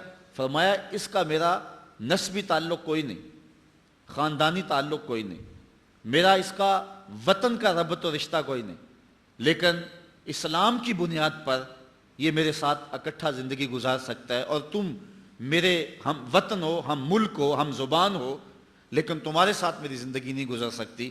اس لیے 2 قومی نظریے پر انہوں نے یہ ایک عملی دلیل فراہم کر کے اس بات کو اجاگر کیا، اور پھر پوری قوت کے ساتھ اس نظریے کی جو ہے انہوں نے تبلیغ فرمائی، اور پاکستان کے ایک کونے میں اس وقت جو ہندوستان تھا وہاں بھی، اور بمبئی میں اور دوسرے علاقوں میں بھی آپ پہنچے۔ اس وقت کے مشائخ اہل سنت نے، علماء نے پوری قوت کے ساتھ قائد اعظم کا ساتھ دیا۔ میں بات کو ادھورا سمجھوں گا اگر میں امیر ملت پیر سید جماعت علی شاہ رحمۃ اللہ تعالی علیہ کا تذکرہ نہ کروں گا، جنہوں نے اس زمانے کے اندر فرمایا کہ جو مسلم لیگ کو ووٹ نہیں دیتا وہ میرا مرید ہی نہیں ہے، اور اس زمانے کے اندر انہوں نے پوری قوت کے ساتھ قائد اعظم کے ساتھ کھڑا ہونے کا حکم دیا۔ جب سیالکوٹ آئے قائد اعظم تو انہوں نے ایک قداور اشتہار ان کے استقبالیہ میں شائع کیا۔ لوگوں نے پیر صاحب سے کہا کہ ایک داڑھی منڈا شخص ہے اور آپ اس کو اپنا امام بنا لیا ہے۔ تو حضرت امیر ملت نے جو جواب دیا وہ بڑا خوبصورت تھا۔ فرمانے لگے ہم نے اس شخص کو پاکستان کے مقدمے کا وکیل مقرر کیا ہے، باقی رہی بات امامت کی تو جب مصلی پہ کھڑا ہونے کی بات آئے گی تو ہم ہی کھڑے ہوں گے. تو اللہ تعالیٰ جل شانہ نے اس کے ہاتھوں سے پھر پاکستان کو دنیا کے خطے کے اوپر، دنیا کی اس دھرتی کے اوپر پاکستان معرض وجود میں آیا. اور یہ ایک انہونی بات سمجھی جاتی تھی، لیکن میں کہتا ہوں پاکستان اللہ تعالیٰ جل شانہ کی ایک بہت بڑی عطا ہے، اور اللہ تعالیٰ کے خاص کرم سے اور حضور علیہ الصلوۃ والسلام کی خاص دعاؤں اور نظر عنایت سے یہ وطن معرض وجود میں آیا تھا. نواب آف کالا باغ پاکستان کو ووٹ دینے کے حق میں نہیں ہے، لیکن جب پاکستان کے لیے ووٹنگ ہوتی ہے تو وہ پاکستان کو ووٹ ڈالتا ہے. تو اس کے بیٹے اس سے پوچھتے ہیں کہ تم تو پاکستان کو ووٹ دینے کے حق میں نہیں تھے، پھر اچانک تبدیلی کیسے آ گئی؟ تو اس نے کہا کہ رات سویا تو حضور خواب میں ملے. تو آقا کریم علیہ السلام نے فرمایا کہ پاکستان کو ووٹ دینا ہے. تو یہ حضور علیہ السلام کی خصوصی عطا سے، خصوصی عنایت سے یہ وطن معرض وجود میں آیا. بلکہ اگر آپ کی توجہ ہو تو پاکستان کے لفظوں کی طرف غور کیجئے. یہ پاک اور ستان، ستان کے لاحقے سے یہ لفظ جو ہے وہ ترتیب پایا ہے، مرکب ہے، مفرد لفظ نہیں ہے. تو پاک کو اگر عربی میں ترجمہ کریں اس کا تو طیبہ بنتا ہے، اور ستان کا عربی میں ترجمہ کریں تو مدینہ بنتا ہے. تو پاکستان کا معنی مدینہ طیبہ ہے، اور واقعی یہ مدینہ طیبہ کا عکس ہے، چونکہ نظریاتی بنیاد پر قائم ہونے والا ملک، وطن اور حکومت ریاست مدینہ تھی. اس کے بعد پاکستان معرض وجود میں آیا، اور اسی طرح اسرائیل بھی یہودی نظریے کی بنیاد پہ معرض وجود میں آنے والا ملک ہے. اور پاکستان اس وقت روئے زمین پر یہی ایک ایسا ملک ہے جو نظریے کی بنیاد پر معرض وجود میں آیا. اس لیے اس ملک کو مقدس جاننا، اس کے لیے ہر قربانی پیش کرنا، یہ ہم اپنا فریضہ سمجھیں. پاکستان بنا بھی خون سے ہے، اور اس کو بچانے کے لیے بھی خون کی ضرورت پڑے تو ہم کسی خون سے گریز نہیں کریں گے. 10 لاکھ شہیدوں نے اس وطن کے لیے خون پیش کیا ہے. 10 لاکھ شہیدوں کا خون اس کی بنیادوں میں پڑا ہے. میں اس شخص کو کبھی بھول نہیں سکتا جس نے خود مجھے یہ کہانی سنائی، آج بھی زندہ ہے، گو بڑھاپے کی اس عمر میں ہے کہ اب آنا جانا معطل ہو گیا ہے. اس نے کہا کہ ہم جب پاکستان کے لیے سفر کر رہے تھے، راستے میں سکھوں نے یلغار کی، اور ہمارا مختصر سا قافلہ تھا، کماد کے کھیت میں چھپ گیا. باہر سکھ بو سونگھ رہے تھے کہ شاید یہاں کوئی چھپا نہ ہو. ہم نے اپنے دم جو ہیں وہ دبائے ہوئے تھے. ایک چھوٹا سا بچہ تھا جو کماد کے اس کھیت میں گرمی کی شدت کی وجہ سے روتا تھا. تو سارے لوگ اس کی ماں کو گھورتے تھے، تو اس کی ماں نے اپنے ہاتھوں سے اپنے بیٹے کا گلا دبا دیا. یہ کوئی تماشا نہیں ہے، پاکستان کتنے لوگوں کے خون پر معرض وجود میں آیا. میں ایک شخص کی کہانی پڑھ رہا تھا، وہ کہتا ہے میں ایک کھیت میں چھپا تھا، اور پیچھے سے سکھ اور آگے ستلج کا دریا تھا. اور میں نے سوچا کہ مجھے تیرنا تو آتا نہیں، لیکن کوئی لکڑی پکڑ کر کے میں دریا کے اندر داخل ہو جاؤں. اگر بچ سکا تو بچ جاؤں گا، نہیں تو سکھوں کی تلوار کا شکار تو نہیں ہوں گا، موج دریا میری قبر بن جائے گی. وہ کہتا ہے کہ جب میں دریا میں ایک لکڑی لے کر چھلانگ لگائی تو میں نے دیکھا کہ بہت سارے لوگ جو ہیں وہ دریا میں تھے، اور میں نے کہا شاید یہ بھی چھلانگیں لگا کے تیر رہے ہیں. لیکن جب میں نے دیکھا تو سارا دریا لاشوں سے بھرا ہوا تھا. میں ہی ان میں سے ایک زندہ تھا جو اس لکڑی پہ تیر رہا تھا، باقی ساری لاشیں جو ہیں وہ دریا میں بہہ رہی تھیں. پاکستان کی طرف آنے والے جتنے بھی راستے تھے، گرداسپور، امرتسر، ہوشیارپور یا جتنے بھی علاقے تھے، راستے میں کوئی کنواں ایسا نہیں تھا جس میں مزید لاشوں کے گرنے کی گنجائش موجود ہو. ہندو لوگ اور جو سکھ لوگ بیٹیوں پہ اور عورتوں پہ حملہ آور ہوتے، اور وہ اپنی آبرو بچانے کے لیے ان کنوؤں کے اندر چھلانگ لگا دیتی. اور بہت ساری عورتیں اس وقت ان کے نرغے میں اور ان کے ہتھے چڑھ گئی تھی، اور آج تک جو ہے وہ ان کے بیٹوں کی مائیں ہیں. کچھ وقت قبل پاکستان کا ایک فوجی انڈیا کا بارڈر کراس کر جاتا ہے کشمیر کی جانب سے. وہاں کے مقامی لوگوں نے اس کو پکڑ لیا اور سمجھا کہ یہ کوئی سمگلر ہے. گھر میں قید کر دیا کہ صبح ہوگی تو اپنی ملٹری کے سپرد کریں گے. وہ کہتا ہے کہ میں کمرے میں قید تھا کہ رات کا پچھلا پہر ہوا تو مجھے ایک سایہ سا دکھائی دیا. میں نے نظر اٹھا کے دیکھا تو ایک بوڑھی عورت کھڑکی پہ کھڑی تھی اور بڑے غصے اور نفرت سے میری جانب گھور رہی تھی. میں نے اٹھ کے کہا کہ کیا ماجرا ہے؟ تو اس نے بڑے غصے سے کہا ہم نے تمہیں پاکستان اس لیے بنا کے دیا تھا کہ وہاں تم سمگلنگ کرو؟ کہتے ہیں میں نے اس کو کہا پہلی بات تو یہ ہے کہ میں سمگلر نہیں ہوں، میں فوجی ہوں۔ دوسری بات یہ ہے کہ پاکستان تم سکھوں نے کب بنایا تھا؟ تم نے تو پاکستان بنتے ہوئے جو قیامت توڑی تھی وہ ہم بھول نہیں سکتے۔ ماؤں کی گود سے بچے چھین کر سیک کر پان کی نوک پہ چڑھاتے اور پھر ان کو پٹک کے زمین پہ مارتے اور بچے کا پیٹ پھٹ جاتا اور ہڈیاں ٹوٹ جاتی، لیکن ماں کیا کہتی؟ پاکستان کا مطلب کیا؟ لا الہ الا اللہ۔ تو کہا تم نے تو اس وقت بڑے غضب ڈھائے تھے، تم نے پاکستان کب بنایا تھا؟ تو اس خاتون نے جو جواب دیا وہ سنو۔ اس نے کہا کہ جب پاکستان بنا تو اس وقت بہت ساری بیٹیاں اٹھا لی گئیں، ان بد نصیب عورتوں میں سے ایک میں بھی ہوں، اور اب ان کے بیٹوں کی ماں ہوں۔ میں تجھے ایک بات کہتی ہوں، اگر تمہارا کسی طرح چھٹ کے پاکستان جانا ممکن ہوا تو پاکستانی قوم کو یہ میرا پیغام دے دینا، وہ یہ کہ پاکستان اتنا مقدس ملک ہے، اس سے کوئی غداری اور بے وفائی نہ کرے، خیانت نہ کرے۔ میرے بچوں کو جب بخار آتا ہے تو میں پاکستان کا نام لے کے دم کر دیتی ہوں، اللہ شفا عطا فرما دیتا ہے۔ یہ اتنا معزز اور اتنا معتبر ملک ہے۔ تو یہ پاک دھرتی ہے، یہ مقدس جگہ ہے۔ مدینہ طیبہ اور حرمین کے بعد مقدس ترین جگہ جو ہے ہم پاکستان کو سمجھتے ہیں، اور یہ وہ سرزمین ہے کہ جس نے اسلام کی نشہ ثانیہ کے لیے بنیادی پلیٹ فارم بننا ہے۔ پہلی بات تو یہ کہ اس دھرتی سے حضور علیہ السلام کو خاصی محبت اور انس تھا۔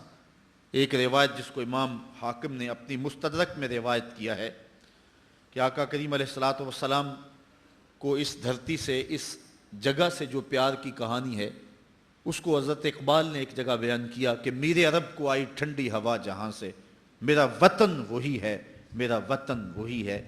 تو حضرت علی روایت کرتے ہیں اطیب ریح فی الارض الہند، سب سے مقدس خوشبو جو محسوس کی گئی وہ ہند کی خوشبو تھی، سب سے زیادہ طیب اور ستھری، اور یقیناً اس دھرتی سے ہی غزوہ ہند لڑا جائے گا، جس کی بشارت میرے اور آپ کے آقا و مولا حضور نبی رحمت صلی اللہ علیہ وسلم نے دی۔ کتب احادیث کے اندر کتاب الجہاد میں باب غزوۃ الہند موجود ہے، جس میں مختلف احادیث میں مختلف اصحاب سے مروی روایات موجود ہیں، اور ان میں اس غزوے کی بشارت دی ہے، بلکہ اس کو بہترین غزوہ قرار دیا گیا ہے۔ حضرت ابو ہریرہ رضی اللہ تعالیٰ عنہ فرماتے ہیں وعدنا رسول اللہ صلی اللہ علیہ وسلم غزوۃ الہند، حضور علیہ السلام نے ہم سے غزوہ ہند کا وعدہ فرمایا ہے۔ اور اب حضرت ابو ہریرہ کے اپنے لفظ سنیے، فَإِنْ أَدْرَكْتُهَا أُنْفِقُ فِيهَا نَفْسِي وَمَالِي، کہا اگر میں اس غزوے کو پالوں تو میں اپنا سارا مال اور جان قربان کر دوں، اور اگر وَإِنْ قُتِلْتُ كُنْتُ أَفْضَلَ الشُّهَدَاء، اور اگر میں شہید کر دیا جاؤں تو پھر میں افضل الشہداء کہلاؤں۔ یہ حضرت ابو ہریرہ رضی اللہ تعالیٰ عنہ کی آرزو ہے۔ اور دوسری روایت حضرت ثوبان مولا رسول اللہ صلی اللہ علیہ وسلم، حضور کے غلام حضرت ثوبان سے مروی ہے، قال قال رسول اللہ صلی اللہ علیہ وسلم، کہتے ہیں رسول کریم صلی اللہ علیہ وآلہ وسلم نے ارشاد فرمایا اصابتان من امتی احرزہم اللہ من النار، میری امت کے دو گروہ ہیں جن کو اللہ نے جہنم کی آگ سے آزاد کر دیا ہوا ہے۔ وہ دو گروہ کون کون سے ہیں؟ اصابت تغزو الہند و اصابت تکون مع عیسی ابن مریم، کہا ایک وہ گروہ جو ہند میں غزوے میں شامل ہوگا، اور دوسرا وہ گروہ کے جو حضرت عیسیٰ علیہ السلام کے ساتھ دجال کے مقابلے میں لڑے گا۔ ان دو گروہوں کو اللہ نے جہنم کی آگ سے آزاد کر دیا ہوا ہے۔ میں فیصل آباد میں گفتگو کر رہا تھا تو مجھے ایک نوجوان نے کہا کہ یہ غزوہ کیسے ہوگا؟ غزوہ تو ہوتا جس میں حضور شریک ہوں، تو جس میں حضور شریک نہیں ہوتے تھے تو ان جنگوں کو سریہ کہا جاتا تھا، تو یہ غزوہ کیسا ہوگا جبکہ قرب قیامت میں ہوگا؟ تو میں نے کہا یہ غزوہ اس معنی میں ہوگا کہ حضور علیہ السلام کی روحانی تائید اور آقا کریم علیہ السلام کی روحانی شرکت اس غزوے میں ہوگی، اور حضور خود قیادت فرمائیں گے۔ اور آقا کریم علیہ السلام نے اس وطن کے ساتھ اپنی محبتوں کو، اپنے پیار کو کئی مواقع پہ ظاہر فرمایا ہے۔ جن دنوں کے اندر 65 کی جنگ لڑی گئی ہے، کچھ لوگ جو مدینہ المنورہ میں حضور کے روضے کے آس پاس جھاڑو دیتے ہیں، انہوں نے باقاعدہ خواب دیکھے جو بعد میں بیان کیے اور پاکستان کے مختلف جرائد اور اخبارات میں چھپے۔ کہ 5 لوگ مواجہ شریف سے روضہ انور سے نکل رہے ہیں اور جنگی لباس پہنا ہوا ہے. تو عرض کی گئی، انہوں نے کہا کہ حضور آپ اس وقت ہنگامی حالات میں کہاں جا رہے ہیں؟ تو ارشاد فرمایا کہ پاکستان پر انڈیا نے حملہ کر دیا، میں مدد کے لیے جا رہا ہوں. اور پھر یہ بات پاکستان کی عسکری تاریخ کا عجوبہ ہے کہ صرف 30 سیکنڈ کے اندر، آدھے منٹ کے اندر 65 میں ہم نے انڈیا کے 3 جہاز گرائے تھے. صرف 30 سیکنڈ کے اندر 3 جہاز مار گرائے تھے. کیا یہ ہماری توپوں کا کمال تھا یا محمد عربی کی نگاہوں کا کمال تھا؟ اس لیے میں کہتا ہوں کہ پاکستان جو ہے یہ مٹنے کے لیے مارز وجود میں نہیں آیا، حضور کی نگاہ فیض سے قیامت تک قائم رہنے کے لیے مارز وجود میں آیا. پاکستان ابھی دودھ پیتا بچہ تھا کہ انڈیا نے سازشیں شروع کر دیں، لیکن اتنا طویل عرصہ ہو گیا. آج ہم 64واں آزادی کا جشن منا رہے ہیں. گو اس وقت پاکستان جس حالت میں ہے یہ پریشان کن حالات ہے، لیکن پھر بھی اللہ کا کرم ہے کہ آزاد ہے. وہ کیا کسی نے کہا تھا کہ ہر چند بگولا مستر ہے، ہر چند یہ خاک آباد سہی، ایک وجد تو ہے ایک رقص تو ہے، بے چین سہی برباد سہی. جو بھی ہیں ہم آزادی کی سانس تو لے رہے ہیں، لیکن اس وقت سے لے کر 64 سال ہوئے پاکستان کے خلاف داخلی اور خارجی سازشیں ہو رہی ہیں. عالمی غنڈے پاکستان کے وجود کو مٹانے کے لیے کوشاں ہیں، لیکن اللہ کے فضل سے دنیا کے خطے پہ آج بھی پاکستان موجود ہے. یوگوسلاویہ کی آپ پوزیشن دیکھیں، دنیا کی 5ویں بڑی آرمی تھی، لیکن جب عالمی طاقتوں نے اس کو برداشت نہ کیا تو 3 سال کے اندر اس کو ٹکڑوں میں بانٹ کے رکھ دیا. یوگوسلاویہ 3 سال کا جھٹکا نہیں سہ سکا، اور پاکستان 64 سالوں سے جو ہے وہ چرکے سہ رہا ہے. اور یہ جو 10-11 سال ہو گئے ہیں جب سے وہ بدبخت ڈکٹیٹر مشرف آیا ہے، اس وقت سے لے کر آج تک پاکستان کے خلاف غیر اعلانیہ اور کھلی جنگ جاری ہے. لیکن اس کے باوجود پاکستان اللہ کے فضل سے اپنے پاؤں پہ کھڑا ہے، اس لیے کہ اس پاکستان کو حضور علیہ السلام کی تائید اور حضور علیہ السلام کی نظر عنایت حاصل ہے. اور پاکستان کو دنیا کے خطے پہ مٹایا نہیں جا سکتا. بیکاری صاحب بتا رہے تھے کہ وہ انڈیا میں کوئی لڑکی حرزہ سرائی کر رہی ہے کہ ہم پاکستان کو توڑ دیں گے. وہ تو اس نے نہیں کہتے تھے جس نے پاکستان بنا تھا، وہ کہتے ہیں یہ چند دنوں کی بات ہے، یہ ہماری جھولی میں آ گرے گا پاکستان پکے ہوئے پھل کی طرح، اور ہم سے بھیک مانگیں گے یہ لوگ. لیکن 64 سال ہو گئے ان کی آرزو نہیں پوری ہوئی. وہ آج بھی اکھنڈ بھارت کی بات کرتے ہیں، انہوں نے پاکستان کو قبول نہیں کیا ہے. اور آج بھی ان کے جو گماشتے ہیں اور ان کے جو پیروکار ہیں آج بھی وہ 2 قومی نظریے کی مخالفت کرتے ہیں. مختلف فورم پہ، مختلف آرٹیکل میں اور مختلف مقامات پر جو ہے یہ بات کہی جا رہی ہے کہ پاکستان کو بننا ہی نہیں چاہیے تھا. ہمارے پاکستان کے چوٹی کا سیاستدان جس کے آگے حکومتیں ہاتھ جوڑتی ہیں ہر دور کے اندر، وہ کراچی سے جو ہے وہ گیا انڈیا میں اور جا کے وہاں اس نے کہا کہ پاکستان بننا تاریخ کی سب سے بڑی غلطی تھی. لیکن پاکستان کے آیان سلطنت اور حکومتیں ان کو کوئی ہوش کے ناخن نہیں ہیں، بلکہ اپنی حکومتوں کو مستحکم کرنے کے لیے پاکستان کی بنیادوں سے کھیلتے ہیں. پاکستان کا جو قانون ہے اس کے آرٹیکل 62 اور 63 کے اندر لکھا ہوا ہے ہر وہ شخص جو پاکستان کی بنیادی اساس سے اتفاق نہیں رکھتا اس کو پاکستان میں الیکشن لڑنے کا حق نہیں ہے. لیکن وہ لوگ ہی دوبارہ منتخب ہو کر کے آ جاتے ہیں. وہ شخص بھی جس نے کہا تھا ہم پاکستان بننے کے گناہ میں شریک نہیں ہے، آج منزل انہیں ملی جو شریک سفر نہ تھے. آج منزلیں ان کا مقدر ہوئی ہیں اور وہ پاکستان کی تقدیر سے جیسے چاہتے ہیں کھیل سکتے ہیں اور کھیل رہے ہیں. لیکن میں یہ بات آپ کو بتاتا ہوں، انڈیا کے مختلف لوگ ان کے سینوں کے اندر قہر و غضب بھرا ہوا ہے کہ ہم مٹا دیں گے، توڑ دیں گے، ٹکڑے کر دیں گے. یہ نوالے کا ٹکڑا مانگے گی ہم سے. کیا کچھ ان کے چینل پہ روز ہوتا ہے اور وہ کیا کچھ پاکستان کے خلاف زہر نہیں ہوا ہے. ہم تو محبت کی پینگیں بڑھاتے ہیں اور ہم ان کے ساتھ تجارت کرنے کے لیے بےتاب ہیں. لیکن ان کی پوزیشن دیکھیے، ان کے جو ہے وہ ٹی وی اینکر دیکھیں، ان کے جو ہے وہ صحافی دیکھیں، ان کے قوم کے لوگ دیکھیں، اور وہاں کے جو ہے وہ 2 قومی نظریے کے مخالفین جو ہے وہ کلمہ گو ہیں ان کو بھی دیکھ لیں. یہ پچھلے دنوں کے اندر ایکسپریس کے اوپر جو ہے وہ ایک انٹرویو جاری کیا گیا تھا اسد مدنی کا، اس کو آپ دیکھیں. جو ہے وہ نیٹ پہ جائیں اور جا کے ایکسپریس سے اس کے نام پہ لکھیں اور دیکھیں کہ اس نے کیا جو ہے وہ کہا ہے اور پاکستان کے بننے کی کیسے مخالفت کی ہے. وہ پوری ہندوستانی قوم وہ کس طرح پاکستان کے خلاف زہر اگل رہی ہے اور ہم ان سے دوستی کا ہاتھ بڑھانے کے لیے بے چین ہیں. ہم اس کو بڑا بھائی سمجھتے ہیں اور اس کے ساتھ ہم تعلق رکھنا چاہتے ہیں. جب تک ہم دشمن کو دشمن نہیں سمجھیں گے اتنی دیر تک جو ہے وہ اپنے آپ کو مضبوط نہیں کر سکیں گے.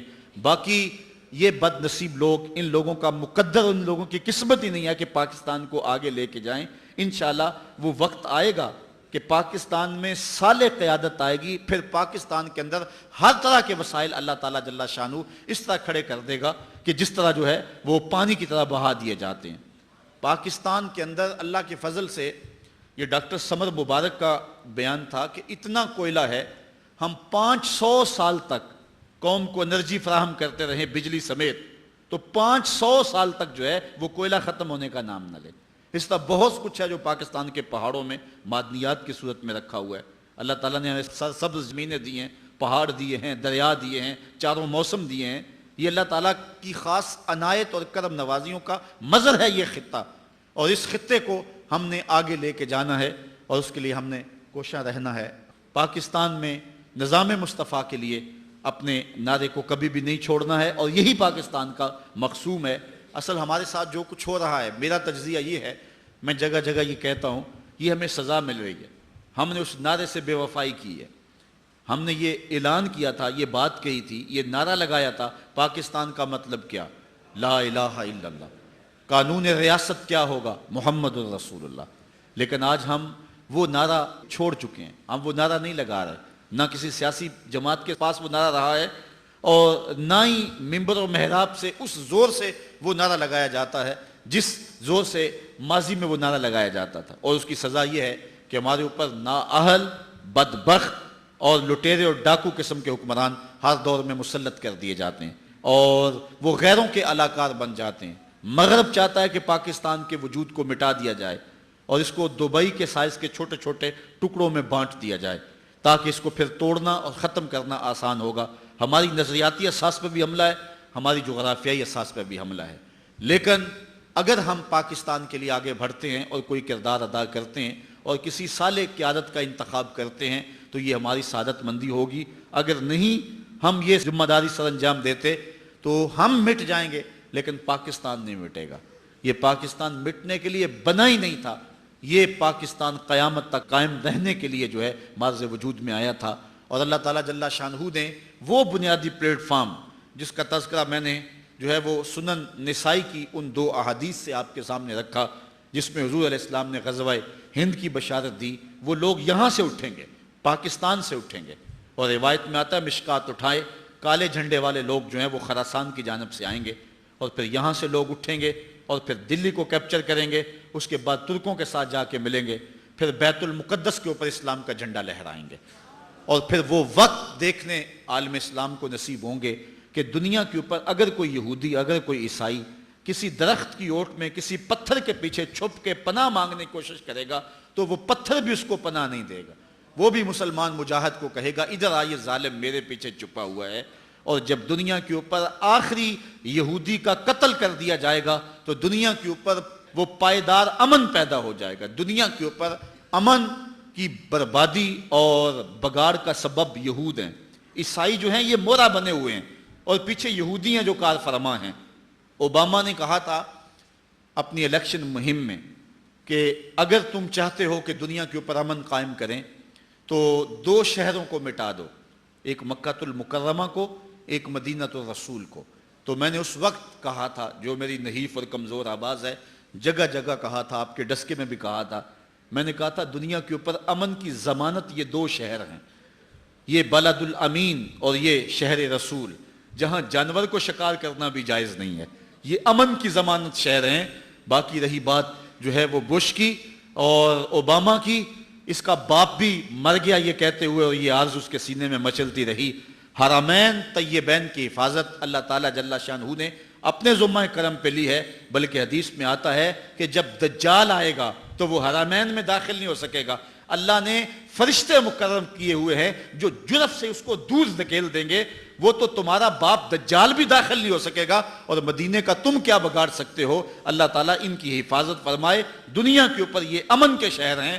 باقی رہی بات دنیا کے اوپر بے امنی کی، دنیا کے اوپر اتنی دیر تک پائیدار امن قائم نہیں ہو سکتا جب تک ایک یہودی بھی دھرتی پہ موجود ہے، چونکہ شر اور فساد شروع سے ان لوگوں نے پھیلائی ہے۔ آپ تاریخ پڑھ لیں اپنی کہ ان لوگوں نے جو شر پھیلائی ہے، اسی لیے میرے رب نے کہا تھا یا ایھا الذین آمنوا لا تتخذوا اليہود والنصارى اولیاء، اے ایمان والو یہودیوں اور عیسائیوں کو کبھی بھی اپنا دوست نہ بنانا، یہ تمہارے دوست نہیں ہو سکتے ہیں، بلکہ ہمیں تو یوں درس دیا گیا ہے من لم یجد صدقہ فلیلعن الیہود، اگر کسی کے پاس صدقہ دینے کے لیے کچھ نہ ہو تو وہ یہودیوں پر لعنت کرے، اللہ صدقے کا ثواب عطا فرما دے۔ اس لیے یہ پاکستان مٹنے کے لیے مارز وجود میں نہیں آیا، یہ قیامت تک قائم رہنے کے لیے مارز وجود میں آیا ہے، اور اللہ تعالیٰ نے اس ملک کی حفاظت کرنی، اس کو مٹانے والے آپ مٹ جائیں گے۔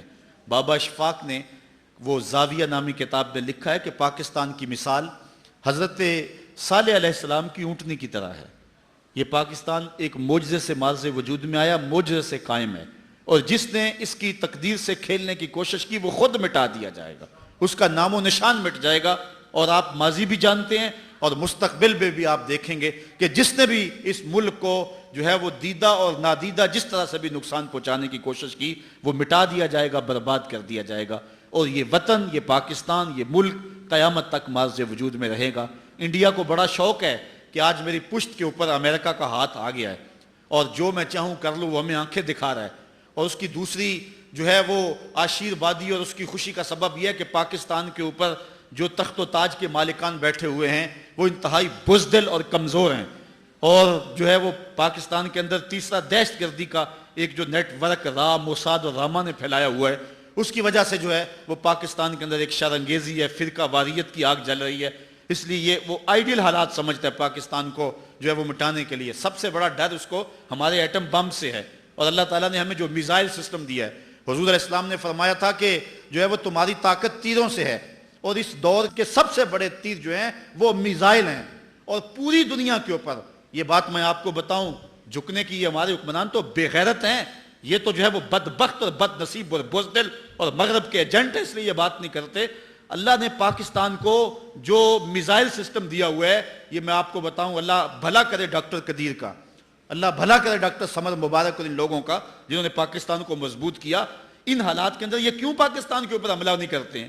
پاکستان کا جو میزائل سسٹم ہے اللہ کے فضل پہ دنیا کا سب سے فاسٹ سسٹم ہے، اور اتنا فاسٹ سسٹم کسی ملک کے پاس موجود نہیں ہے، میزائل سسٹم جو پاکستان کے پاس موجود ہے۔ یہ پاکستان کی طرف آنکھ اٹھا کر دیکھے تو صحیح، ہم یہاں سے فائر کریں گے تلابیب کے پرکچے اڑا کے رکھ دیں گے انشاءاللہ، یہاں سے فائر کریں گے انڈیا کے ٹکڑے ٹکڑے کر کے رکھ دیں گے، وہ اپنے مضبوط بنکروں کے اندر بھی مضبوط نہیں رہیں گے، انہیں پتہ ہے اس بات کا۔ اللہ تعالیٰ نے پاکستان کو وہ تیر دیا ہے جس کا حضور نے فرمایا تھا کہ تمہارے تیروں سے تمہاری قوت ہے، تو یہ تیر اللہ نے پاکستان کو دیے ہوئے ہیں۔ ہمارے پاس غوری بھی موجود ہے، ہمارے پاس جو ہے وہ حتف بھی موجود ہے، اور ہمارے پاس جو ہے وہ دیگر جو ہے وہ موجود ہیں، اور انشاءاللہ ابھی ان کو ہمارا ماضی یاد نہیں ہے، ابھی یہ پانی پت کے جو ہے وہ زخم کیا بھول گئے ہوئے ہیں، ہمارے مجاہدوں کی ان کہانیوں کو بھول گئے ہوئے ہیں کہ آج ان کی لڑکیاں بھی کہہ رہی ہیں کہ ہم پاکستان کو توڑ دیں گے، تمہیں شوق ہے تو پورا کر لو، جب تم جنگ شروع کرو گے، شروع تم کریں گے، پھر ختم ہماری مرضی سے انشاءاللہ ہوگی، تمہیں بھاگنے کے لیے کوئی جگہ ہی نہیں ملے گی۔ یہ پاکستان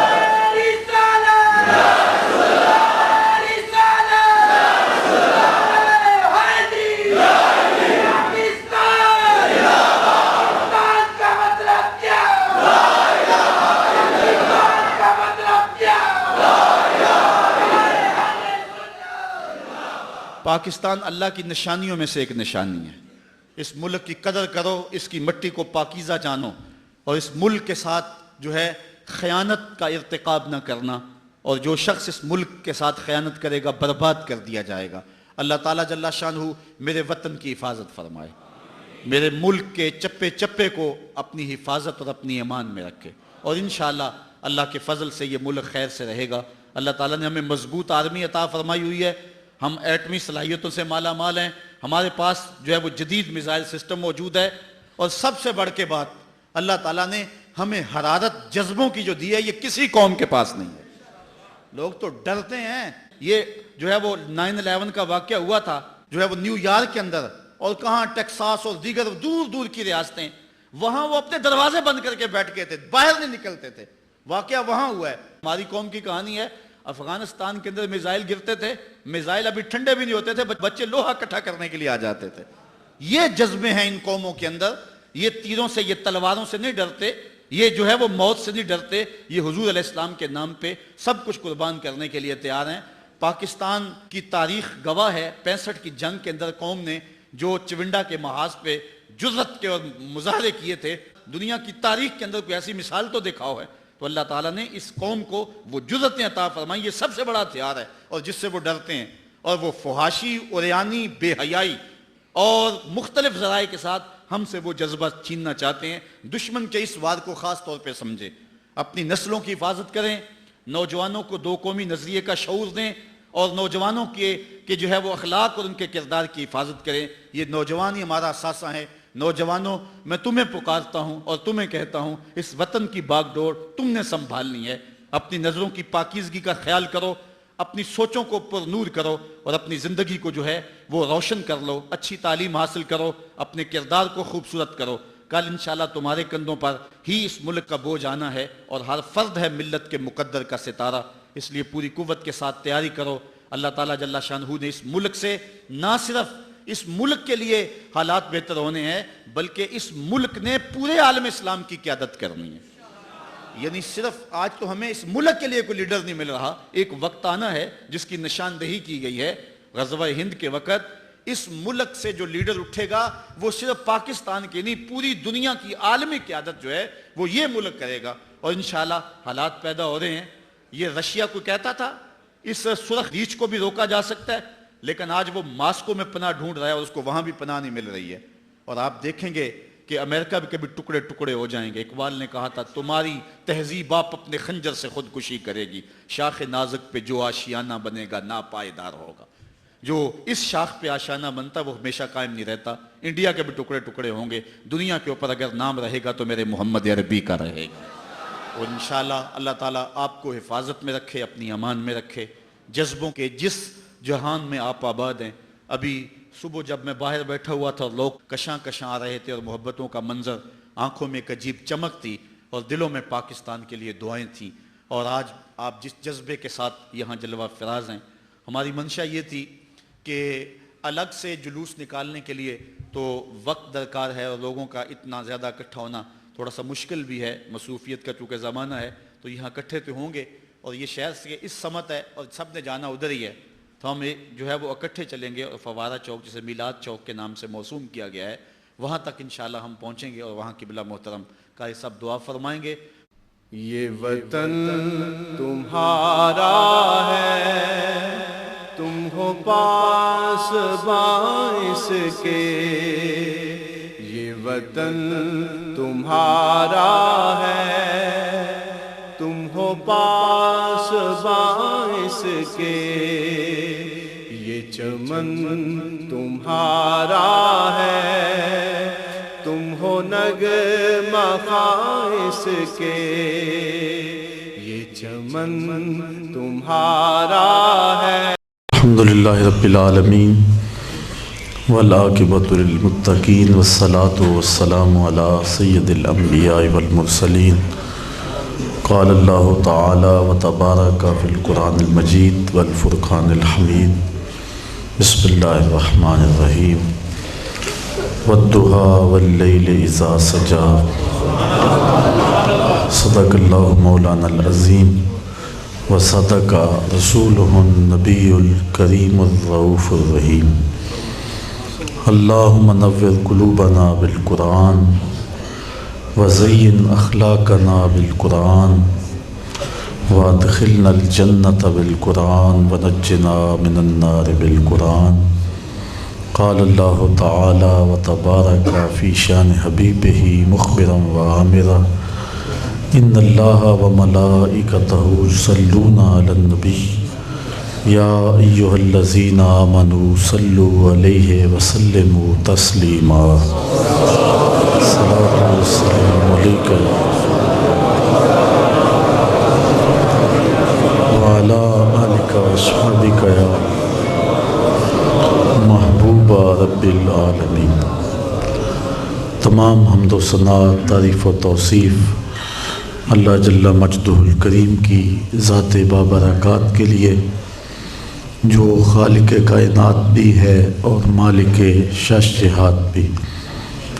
اللہ جل وعلا کی حمد و ثنا کے بعد حضور نبی اکرم شفیع امم رسول محتشم نبی مکرم صلی اللہ علیہ وسلم کے حضور ناز میں اپنی عقیدتوں، ارادتوں، محبتوں اور نیازمندیوں کا خراج پیش کرنے کے بعد عالی مرتبت ذی وقار علماء کرام، حضرات سامعین، خواتین و حضرات، السلام علیکم ورحمۃ اللہ وبرکاتہ۔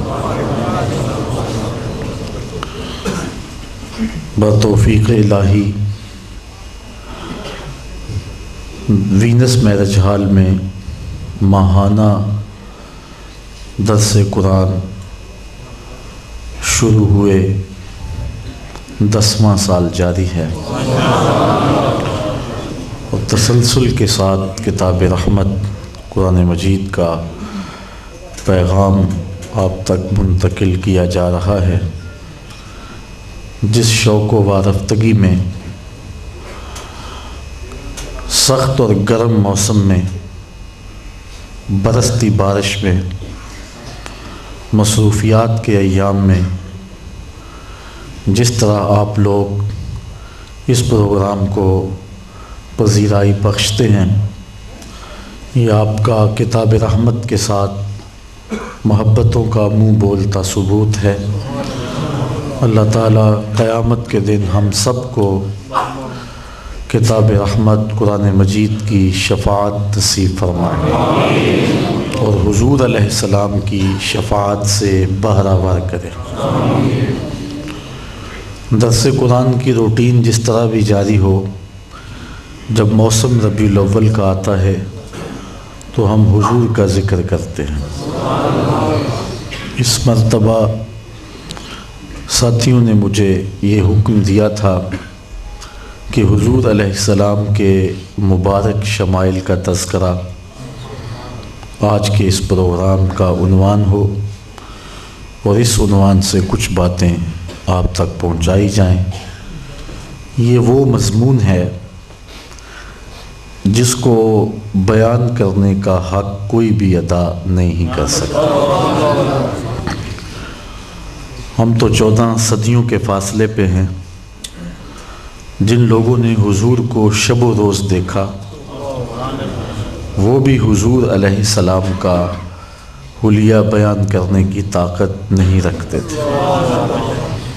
حضرت عمر بن عاص رضی اللہ تعالی عنہ فرماتے ہیں کہ اگر تم مجھے کہو کہ حضور کا نقشہ بیان کرو، ما اطقت، کہتے ہیں میرے میں طاقت ہی نہیں۔ جن اصحاب نے حضور کا حلیہ بیان کیا ہے، ان کی تعداد انگلیوں پہ گنی جا سکتی ہے۔ باقی صحابی ایک دوسرے سے پوچھتے تھے، بتاؤ حضور کیسے تھے؟ وہ کہتے تم نے نہیں دیکھا؟ کہتے دیکھ کر بھی نہیں دیکھا۔ حضرت حسان بن ثابت رضی اللہ تعالی عنہ فرماتے ہیں، میں جو حضور کا حلیہ بیان کرتا ہوں اس کی وجہ یہ ہے کہ میرے پاس دیکھنے کا ایک طریقہ تھا جو مجھے آ گیا تھا، اور میں اس وجہ سے حضور کو دیکھا ہے اور حضور کا حلیہ بھی بیان کرتا ہوں۔ فرماتے ہیں فلما نظرت الی انوارہ فوضعت کفی علی عینی خوفا من ذہاب بصری، جب میں حضور کو دیکھا کرتا تھا تو اپنی آنکھوں پر انگلیاں رکھ کے انگلیوں کی اوٹ سے دیکھتا تھا، حضور کے جلووں کی چمک سے میری آنکھوں کی بینائی نہ جاتی رہے۔ یہ کون کہہ رہا ہے؟ حضرت حسان بن ثابت رضی اللہ تعالی عنہ۔ اور آپ جانتے ہیں کہ حضرت حسان بن ثابت رضی اللہ تعالی عنہ شاعر ہیں، اور شاعر حسن دیکھنے میں بڑا دلیر ہوتا ہے، لیکن وہ بھی حضور کے جمال کو دیکھ رہے ہیں تو آنکھوں پہ انگلیاں رکھ کے دیکھ رہے ہیں، اور ابھی یہ حسن ظاہر نہیں ہوا تھا۔ بر صغیر پاک و ہند میں بڑا معروف نام ہے حضرت شاہ ولی اللہ محدث دہلوی علیہ رحمہ کا۔ کہتے ہیں کہ میرے والد گرامی حضرت شاہ عبد الرحیم محدث دہلوی نے حضور کا دیدار کیا، خواب میں حضور کا جلوہ نصیب ہوا، اور خواب میں حضور سے پوچھا آقا کریم آپ کا حکم ہے انا املا ہو و اخی یوسف اسبا ہو، میں نمکین حسن والا ہوں اور میرا بھائی یوسف میٹھے حسن والا تھا۔ وہاں زنان مصر نے انگلیاں کاٹ لیں اور یہاں ایسا کوئی واقعہ پیش نہیں آیا، اس کی کیا وجہ ہے؟ یہ حضرت شاہ ولی اللہ محدث دہلوی کے والد گرامی نے خواب میں حضور